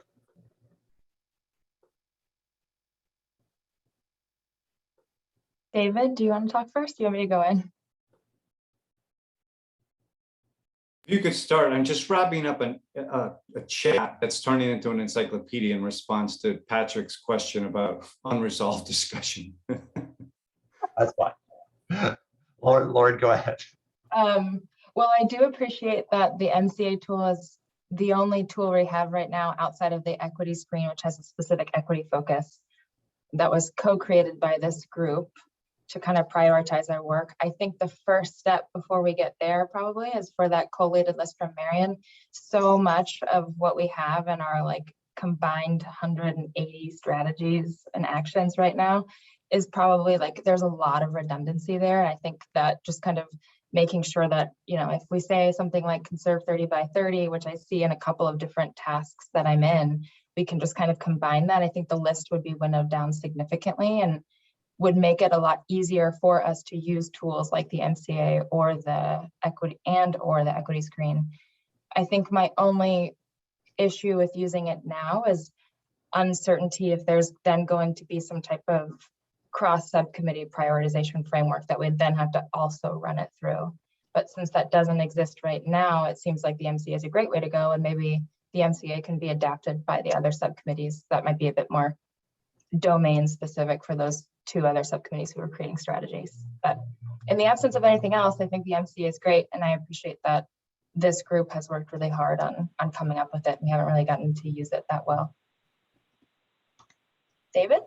Yeah, I would just add, going to the maybe more of a process, or building on Lauren's point, but with the more of a process theme, that we like that very first example where we spent a little bit of time just kind of testing out the matrix, that the value of this work that I've seen happen is when we actually spend time as a group talking through specific examples and putting it through the matrix. I find it really hard to do without all by myself, but having a group together where there's the benefit of so many minds and ideas and backgrounds and perspectives to answer those questions really lifts up and clarifies where the real opportunities are for improving these recommendations. So I think of the matrix less as a filter and more as a way of really enhancing the quality of the work that we've done to make sure we're not leaving behind really important values. So David, as a tool to think with, is that something, once we have our consolidated and hopefully more efficient list, as Lauren noted, is that something that this full group should then use as kind of a tool to think with as we go through those individually, or is that something that should happen more at the task group level? Yeah, no, the former. Spending some time, setting some time aside to work through those. Even if we just did a few ourselves as a large group, because I'm sure there's going to be too many recommendations and not enough time to do all of them. But even if we did a few, I think it would start to, at least for me, prime the pump and get me engaged in the work. And then we can maybe do some individual work and then come back together. And but anyway, I really value the minds that are in this, between the staff and the subcommittee members. It's just a wealth of knowledge that I would rather not do this work all by myself. Right, Abby, comment. I could not agree more with that. So I'm wondering if next week we have our goals specific meeting, I'm wondering how or if we're working backwards. Does the first meeting next week need to actually be what David's talking about? A chance to see the collated, we get the collated strategies, and then as a group we meet to work through some of those examples, and that is what that meeting is like a full open discussion point to work through that collated list and bubble up some of the most immediate tensions or conflicts or whatever. And then on Friday, with that work in our pockets, is that how we move into the goal setting? Or is it the other way? I just want to make sure that we're doing it in the way that makes the most sense for how people's brains are functioning and or the prioritization structure we want. So here, bear with me, because I know this is probably, again, I'm acknowledging I'm being driven by the kind of schedule of the Vermont Climate Council, but to me, in so much as you can have that broader discussion, Abby, outside of specific strategy and actions about these big goals, objectives, vision, values, whatever we want to call it, see where you can get midweek in that special conversation we talked about. Then we will check in where we are on our regular meeting next Friday about how we went and what we can or can't say to the Vermont Climate Council on that. And at that point, Marion could present, here's the overall matrix combined, consolidated, so people can get a look at it. And then what we do the following week, which is I think the 27th, is do what you just said. Then with David's suggestion, we take the MCA as a tool to think with, several of those strategies or actions within the consolidated list, and start marching through them. And that might take then more than one meeting, obviously, to kind of go through that and figure out whether we do continue as a full group, farm it off, whatever, but we take a start on the 27th. So that was my thinking, but it may not be the right thinking. How does that sound for everyone? David, thumbs up. Everybody else, yay or nay? Billy, Iris, Charlie, John, Ryan, Lauren, Judy? Talk to me, Goose. I'm not saying I agree one way or another, because I still think there has to be a people component in here before we move forward and discuss it. And Judy, what do you mean a people component? You're referring Well, to, if we're talking to go about goals, or if we're talking about pathways, whatever we're talking about, there has to be a people component and there has to be an equity component. And it's not listed anywhere. So when we go into these meetings, what form are we taking to discuss? The one that you created on the slideshow, the form that what's his name? Billy sent to us. What form are we going to discuss? I think, Judy, to your point, if I heard everybody right, is that special conversation next week is precisely on that question. What are our goals? How do they include people and equity and value, as well as numbers and whatever. Okay. But So- I think that place that will not be left behind, because that's precisely the conversation we have to have. Okay, I'm okay with it. And then the discussion of the collated strategies will again be an opportunity to run the strategies, which do include people and land, et cetera, through those matrices as well, including equity and fairness to all living beings and all of the other components that we decided we wanted to filter our strategies through. So if that makes sense to you, or you're comfortable with that, then we would, Pat wrote, I think, the proposal in the chat that we would check in on the goals for that midweek conversation. And then on Friday, we would go, no, Yep, the next week. Yeah, on Friday, we would go through the strategies. Yeah, that's fine, because I mean, to be halfway through this process and already hearing, oh, well, in order to meet the goal in December, we're not going to be able to do anything with equity, is so wrong. I think both the requirement of the statute, the desire of the council and many of you is equity's gonna have to get addressed. It's gonna have to. How it gets addressed, I have no idea. And I think there are important advocates here and elsewhere to make sure that happens. So I think it's got to be part and parcel. As everybody said, it can't be at the end as noted. It just won't work. It can't be a box to check off that we did it. It has to be embedded in everything. I wanted, and partly to that point, I'm aware of maybe giving up Billy and Abby. We set aside a little time for public comment now. So I wonder if we can actually make a little time for that now. Maybe come back to understand a little bit better how the equity support is going to work over the next few months. Just maybe a little more clarity from Jane on that.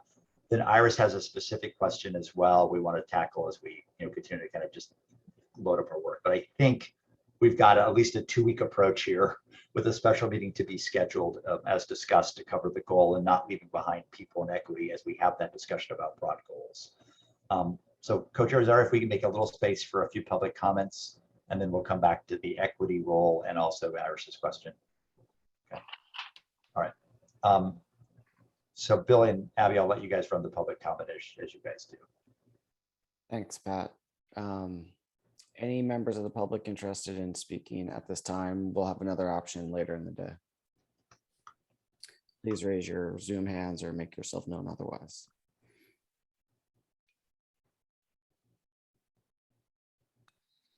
Okay. See Cheryl. Anyone else? Okay, Cheryl, take it away.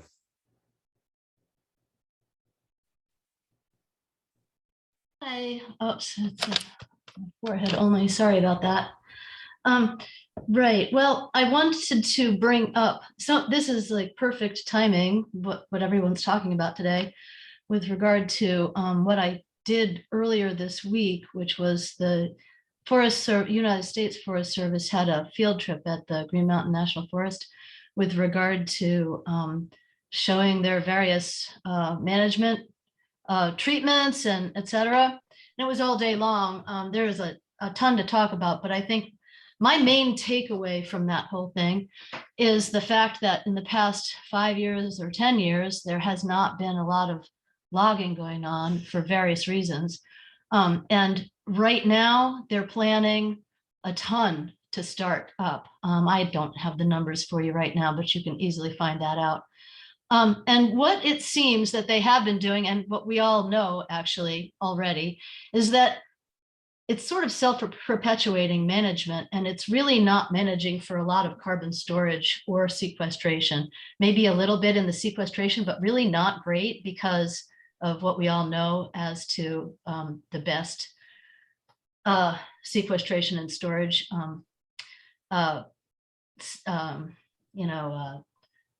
like age and structure. So what they're doing really is managing for really very young forests. And also the key point here is managing, and it brings up Judy's point where it's, if we just leave it alone, with regard to many things, not invasives, of course, but, and some other stuff, but it will just recover. And if we will start managing so that we can stop managing, then a lot more will be done. And this brings up also the point of the urgency of moving forward. And I think that it's, well, I put it in the chat, actually, it's important to really move forward quickly, because we should have been doing this, well, as far as I've been aware, since at least the 80s, and probably before that, before I was aware. But we also truly have to be thorough and do it right. Like, a few people have said.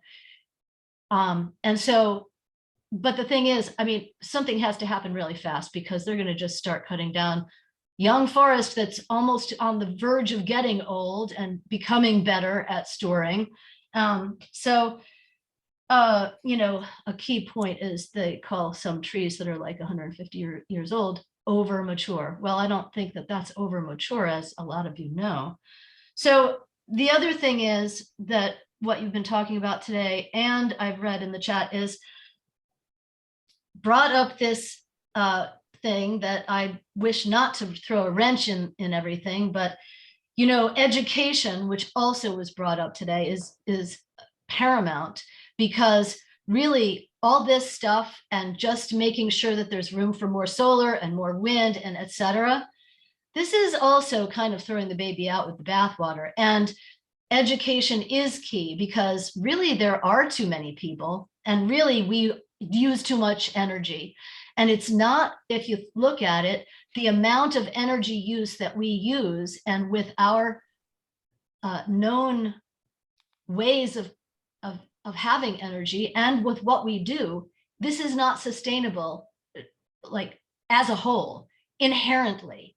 And so we need to stop using so much energy. Now, I think that is in the purview of this subcommittee. So anyway, that's just throwing a little bit of a wrench in where education needs to, and your work here really needs to focus on also reducing the amount of energy that's used. That's it in a nutshell for me. And if anybody wants to hear more about that trip with the U.S. Forest Service, Zach was there too, and it was great to meet you there in person, Zach. And I lost the paper with your contact information.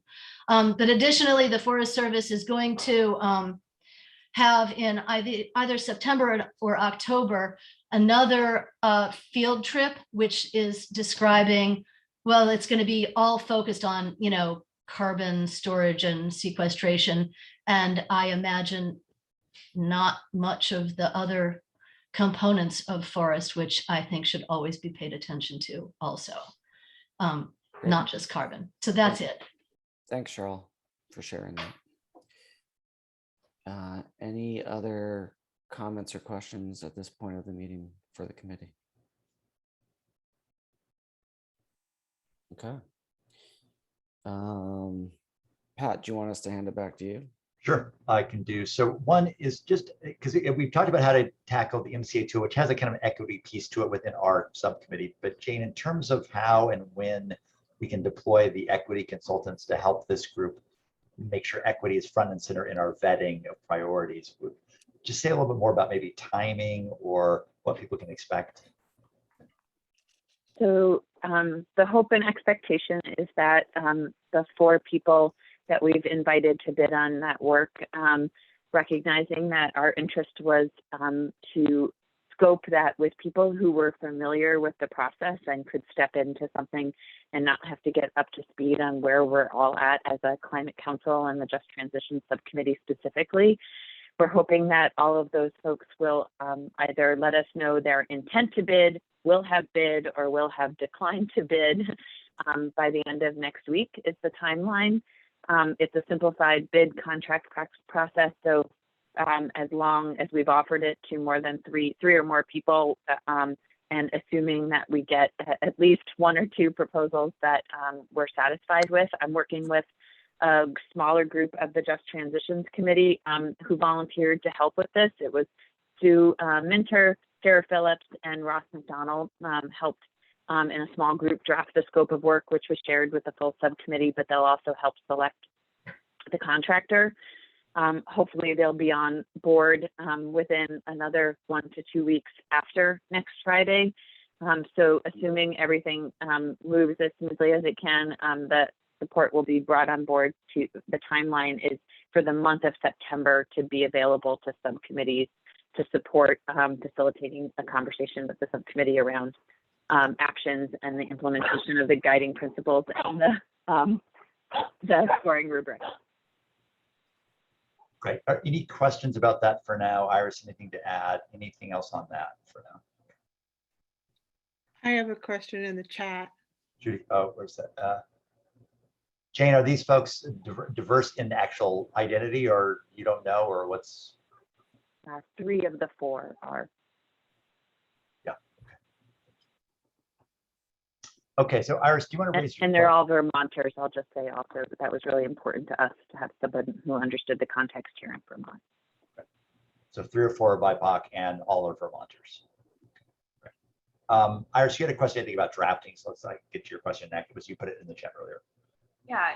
I just wanted to figure out how we are planning for our meetings coming forward and how we are incorporating planning actual drafting of the climate action plan into that. So where does that fit into our scope of work going forward in those agendas? Yeah, looks like Jane has an answer. Good question, Jane. Well, I just wanted to sort of lay out the timeline. I know you guys were talking about this, and my apologies for being a few minutes late, but around the CAP drafting proposal. So presumably that will be adopted as in some form around the proposal and responsibilities of that group this Thursday, next Thursday, I should say, at the steering committee meeting. Obviously, Marion and I are working in concert with Lauren, Chris, and Leslie Ann around what we put forward to agree upon as what that proposal looks like. But the steering committee would take that up this Thursday in an effort to support getting that work in motion. Marion has agreed this week to go through the CAP and sort of identify 3 buckets of drafting authors, like around subcommittees, around state staff, around counselors, around needing a home, for her and I to discuss through and kick off a conversation with the counselors who want to be involved in that CAP drafting team. Recognizing that we're hoping to keep as much of that drafting, like I said, suggested to you last night, Iris, with the subcommittees, but also want to be able to provide the support and capacity needed to help subcommittees where needed via the staff and the council support. And so I just want to say that the way that proposal is written as of now, and I imagine it will stay this way, is that will be invited for whatever counselors are interested in participating and the real definition around being able to step up is to have significant capacity to support the very aggressive timeline that's in front of us with draft. And so we expect that it will be a broader net will be cast and more council members who are interested in playing a direct role in CAP drafting will be invited in if they would like to step in as well. And so that is all to say that I don't think that should stop you as a subcommittee to think about how you start to draft and think about the components of your work. I'll also just say that hopefully not next week, but the following week, we might have more clarity around the CAP outline with specific input from counselors, as well as CAP drafting, and when we expect different components of the CAP to be drafted, so that we're reviewing sections all along the way with counselors, as to not create the frantic nature at the end of presenting one comprehensive CAP to counselors with a week to review. So the intent is to ensure timely delivery of sections all along the way. And counselors will have the ability to work with the ANR staff to draft each one of those portions. There won't be any portions that are drafted solely by ANR staff without counselors. Well, I actually not sure I would say that. I think that some sections might be drafted at first glance by ANR staff and supported back and forth in review and writing with counselors. But I think that there'll be plenty of sections to be written, and that it'll be divided up amongst counselors and staff all along the way, recognizing it's an iterative process, and that it wouldn't be one voice or vision in the end that was presented up to counselors.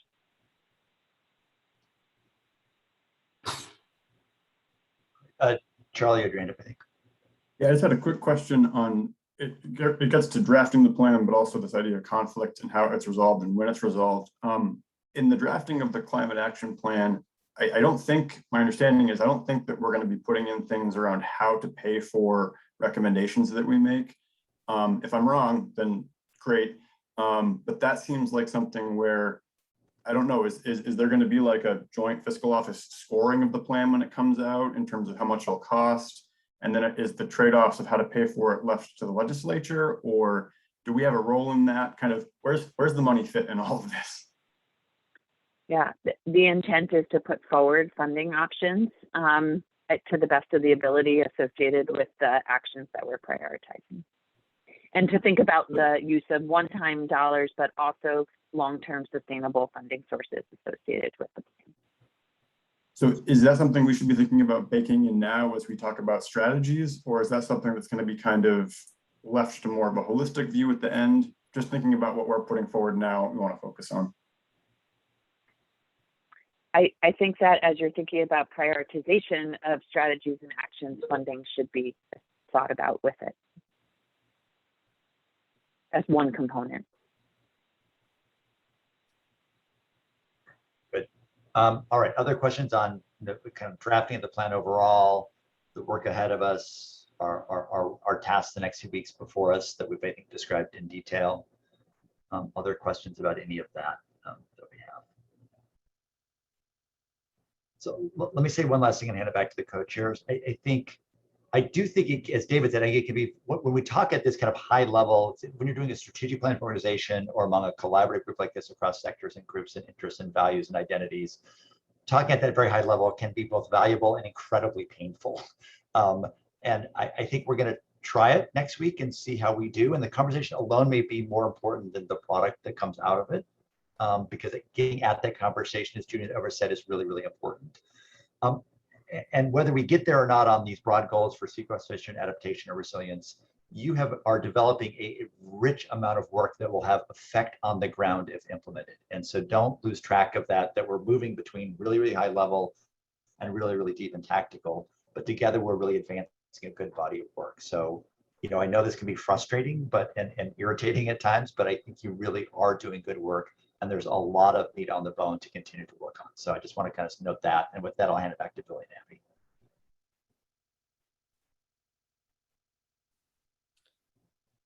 and Abby. Great. Thanks, Pat. So we got about 10 minutes left. I think it sounds like we've got some clarity around what we're going to do next Friday. So I don't think we have to spend much time on that. Marion and Jane will work to schedule an intermediary meeting next week for us to focus on goals. We'll consolidate all the strategies and look at kind of sorting through those next Friday. So I think at this point, and Abby, correct me if I'm wrong, but we have probably 5 minutes for any general conversation, further discussion that the group may want to have, or any issues people raised in the chat, and then we can move on to our final section of public comment. Yeah, that makes up, Judy. I have on several occasions, Billy said suggestions or recommendations or comments, and you've said it's being considered in what's it called? Cross sector. Cross sector, yeah. Yeah. And so I went on a computer binge and listened to 10 to 14 hours of meetings that they've had. And I'm telling you, those people speak another language. It's so science oriented, but they never brought up the concerns I had. The ones primarily around consumption and the kind of toxicity of solar panels and things of that nature. And tourism, yeah. Yeah. And so I just want to make sure, because several people from the committee wrote to me afterwards, and one guy said, well, you caught us with our pants down. And the point, I wasn't trying to catch them with their pants down. The point I was trying to make is there's another perspective, and it's equity. And they're struggling with that. They feel it's a check off the box thing, and they're not embedding it in everything. And so I just want to be clear that I really believe there has to be communication between, I don't know who does it, the co-chairs, the liaison, Jane, I don't know who does it, but there has to be communication between subcommittees, as when we blanketly say, I believe such and such a committee is covering that. Because clearly in this case, they were not. And I've heard from other people that that's happening in other subcommittees. So I'm just bringing that up because I really want to see cross communication between subcommittees. Thank you. Thank you for both raising that and for investing all that time in Good making God. that better work. Yeah. That's You impressive. should- I don't know how people sit through those meetings. They're so science oriented. I had to look up every other word, and everything they say is an acronym. So I had to figure out all the acronyms. Yeah. Well, I appreciate that. And I think, Lauren is our liaison to cross sector. So maybe we can work with her to make sure that she can raise those issues effectively. I think there's one thing for us to think about is the opportunity to kind of communicate and make sure that issues are raised to the subcommittee that is kind of has the primary jurisdiction over those issues. And then the second question is, they may simply not agree that those are issues that they want to take up or our priorities. So I think that's the other kind of reality, is that there may just not be consensus about some of the things we bring to these other Then groups. we need to address them. Perhaps, Because yeah. you can't just pass this on to another committee and nobody talks about it.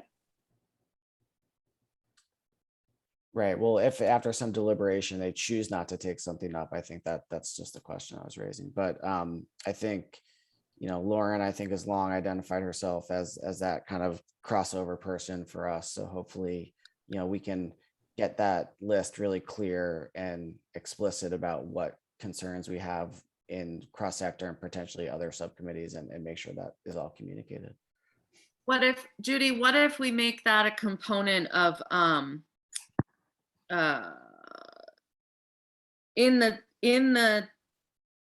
when we're bringing forward the tensions that come up as we're working through our collated strategies, if there is a tension that is not coming up through our strategies, but that exists for you or anybody else on the subcommittee, maybe part of the work is it next week or 2 weeks? Next week, I think next week, is creating a working document of those so that, Lauren or myself can take those to cross sector or start to facilitate those cross committee conversations. Because I think what does become hard is because we all come from such different perspectives and backgrounds and knowledge bases,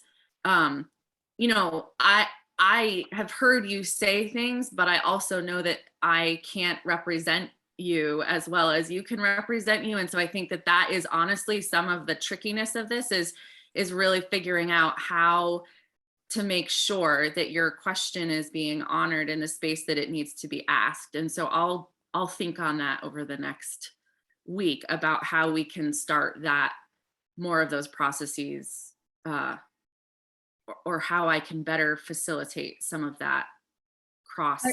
I appreciate that, because as I listen to other committee meetings, I find less and less diversity on those committees. And so it's hard to have an equity conversation when there's little to no diversity on the conversation, because it comes out with a unified voice from one cultural group. And it's not mine.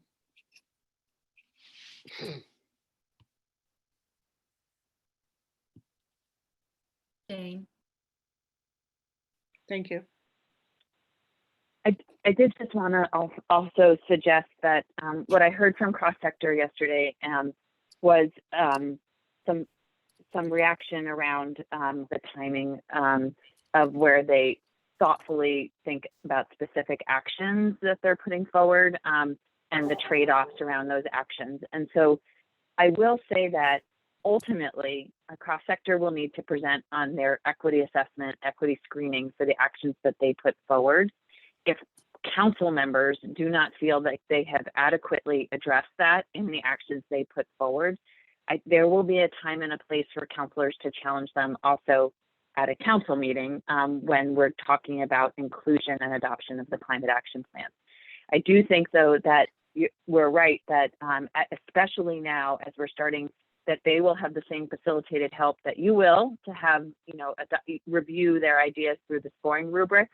I think flagging some of these important issues that you've raised for myself, Marion, and Lauren, and others to be thinking about specifically as we're sitting in on these conversations and can raise these issues pointedly. I think that will be really important too, so they're not blindsided at the council meeting. But again, I didn't hear a lack of receptivity to the interest in doing it. They were concerned around the timing of the issue. So I think we should keep pushing it and ensure that they do it both at the subcommittee level and then can respond at a full council level. Thank you. Okay, thanks everyone. We're running up against the end of our meeting time here. So I think barring any other comments from subcommittee members, we should create another space for public comment and then wrap things up. So, or Jane, go ahead. Well, I just wanted to comment on Lauren's thing in the chat and just say that we're meeting this afternoon with CBI and co-chairs on finalizing the suite of stakeholder engagement topics and then a process for how we're going to plan and implement those. And so I think that it's very appropriate for us to report back next week on what that looks like to the full subcommittee.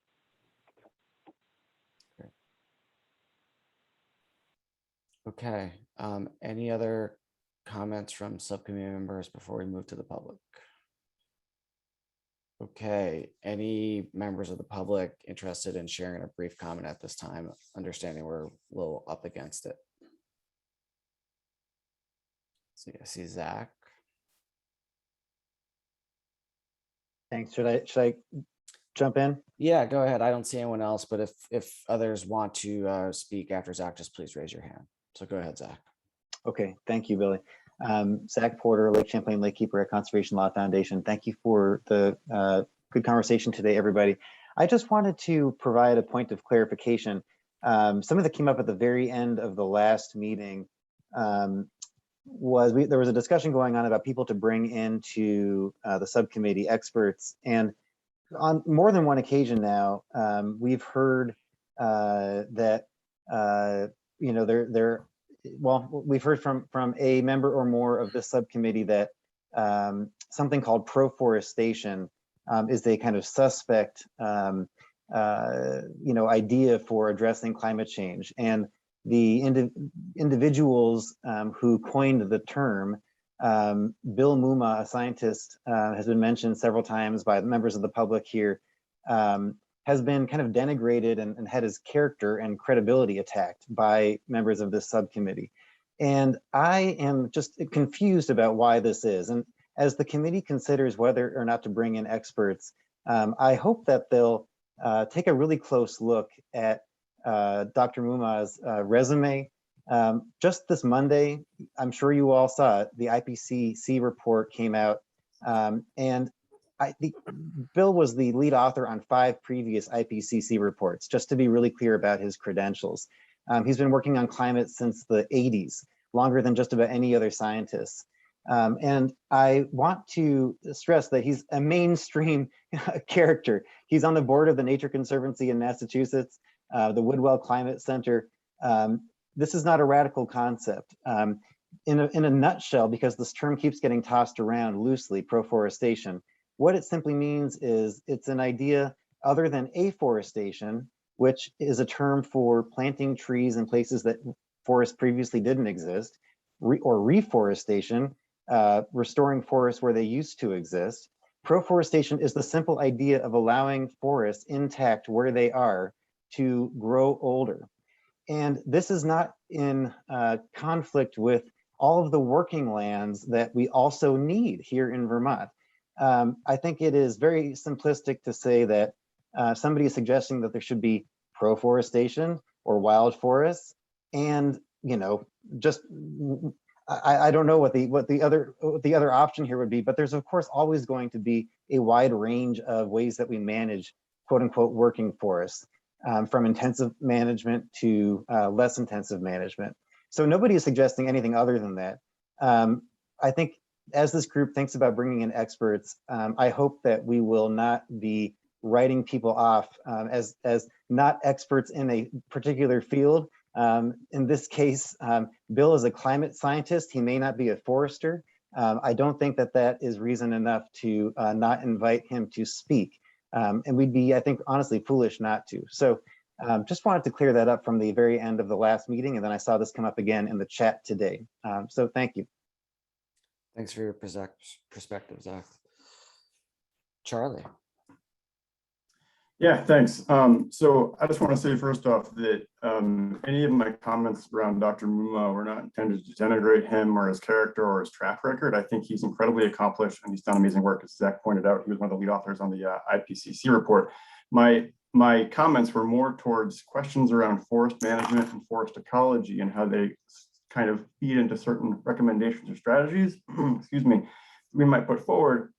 And that if we're drilling down into those specific areas, I would think that going towards some of the kind of source material that Dr. Muma used for some of his broad literature reviews, which a lot of proforestation is based on, we might be better off going to those individuals. If we want to talk high level public policy, if we want to talk about the IPCC report, by all means, I want to bring Dr. Muma in, but in those specific areas, I think if we were to go to, as I said, people like Bill Keaton, again, people that Muma referenced in his literature review, they might be better at assisting us with those strategy recommendations.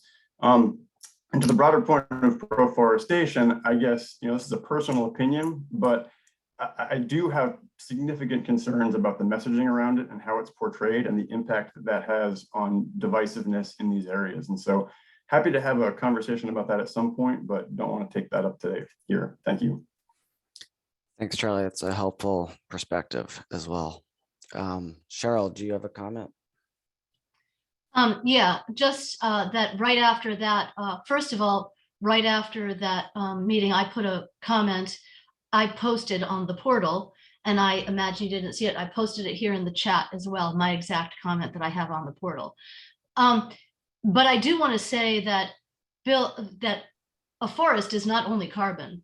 And that is the main point, and that I think Bill Muma is bringing up, as is several of the people here, and that a forest not being only carbon is very, very important. And what I think Bill Keaton, I've gone to hear Bill Keaton as well, and I know we don't have any time at all. So I'm happy to talk later about that, but a lot of people are just looking at forests as carbon storage and carbon sequestration, and they're managing all of the different age strategy, uneven age strategies, and mimicking old growth forests in order to maximize carbon storage and carbon sequestration. And that is not what a forest is. And I guess I don't need to talk more about that right now. But I think that point should be out there. Great. Okay, thank you for that. Any other comments from members of the public or committee members today? Okay, thanks everyone. I guess we'll look to see the doodle poll and we'll proceed into next week. Have a good afternoon.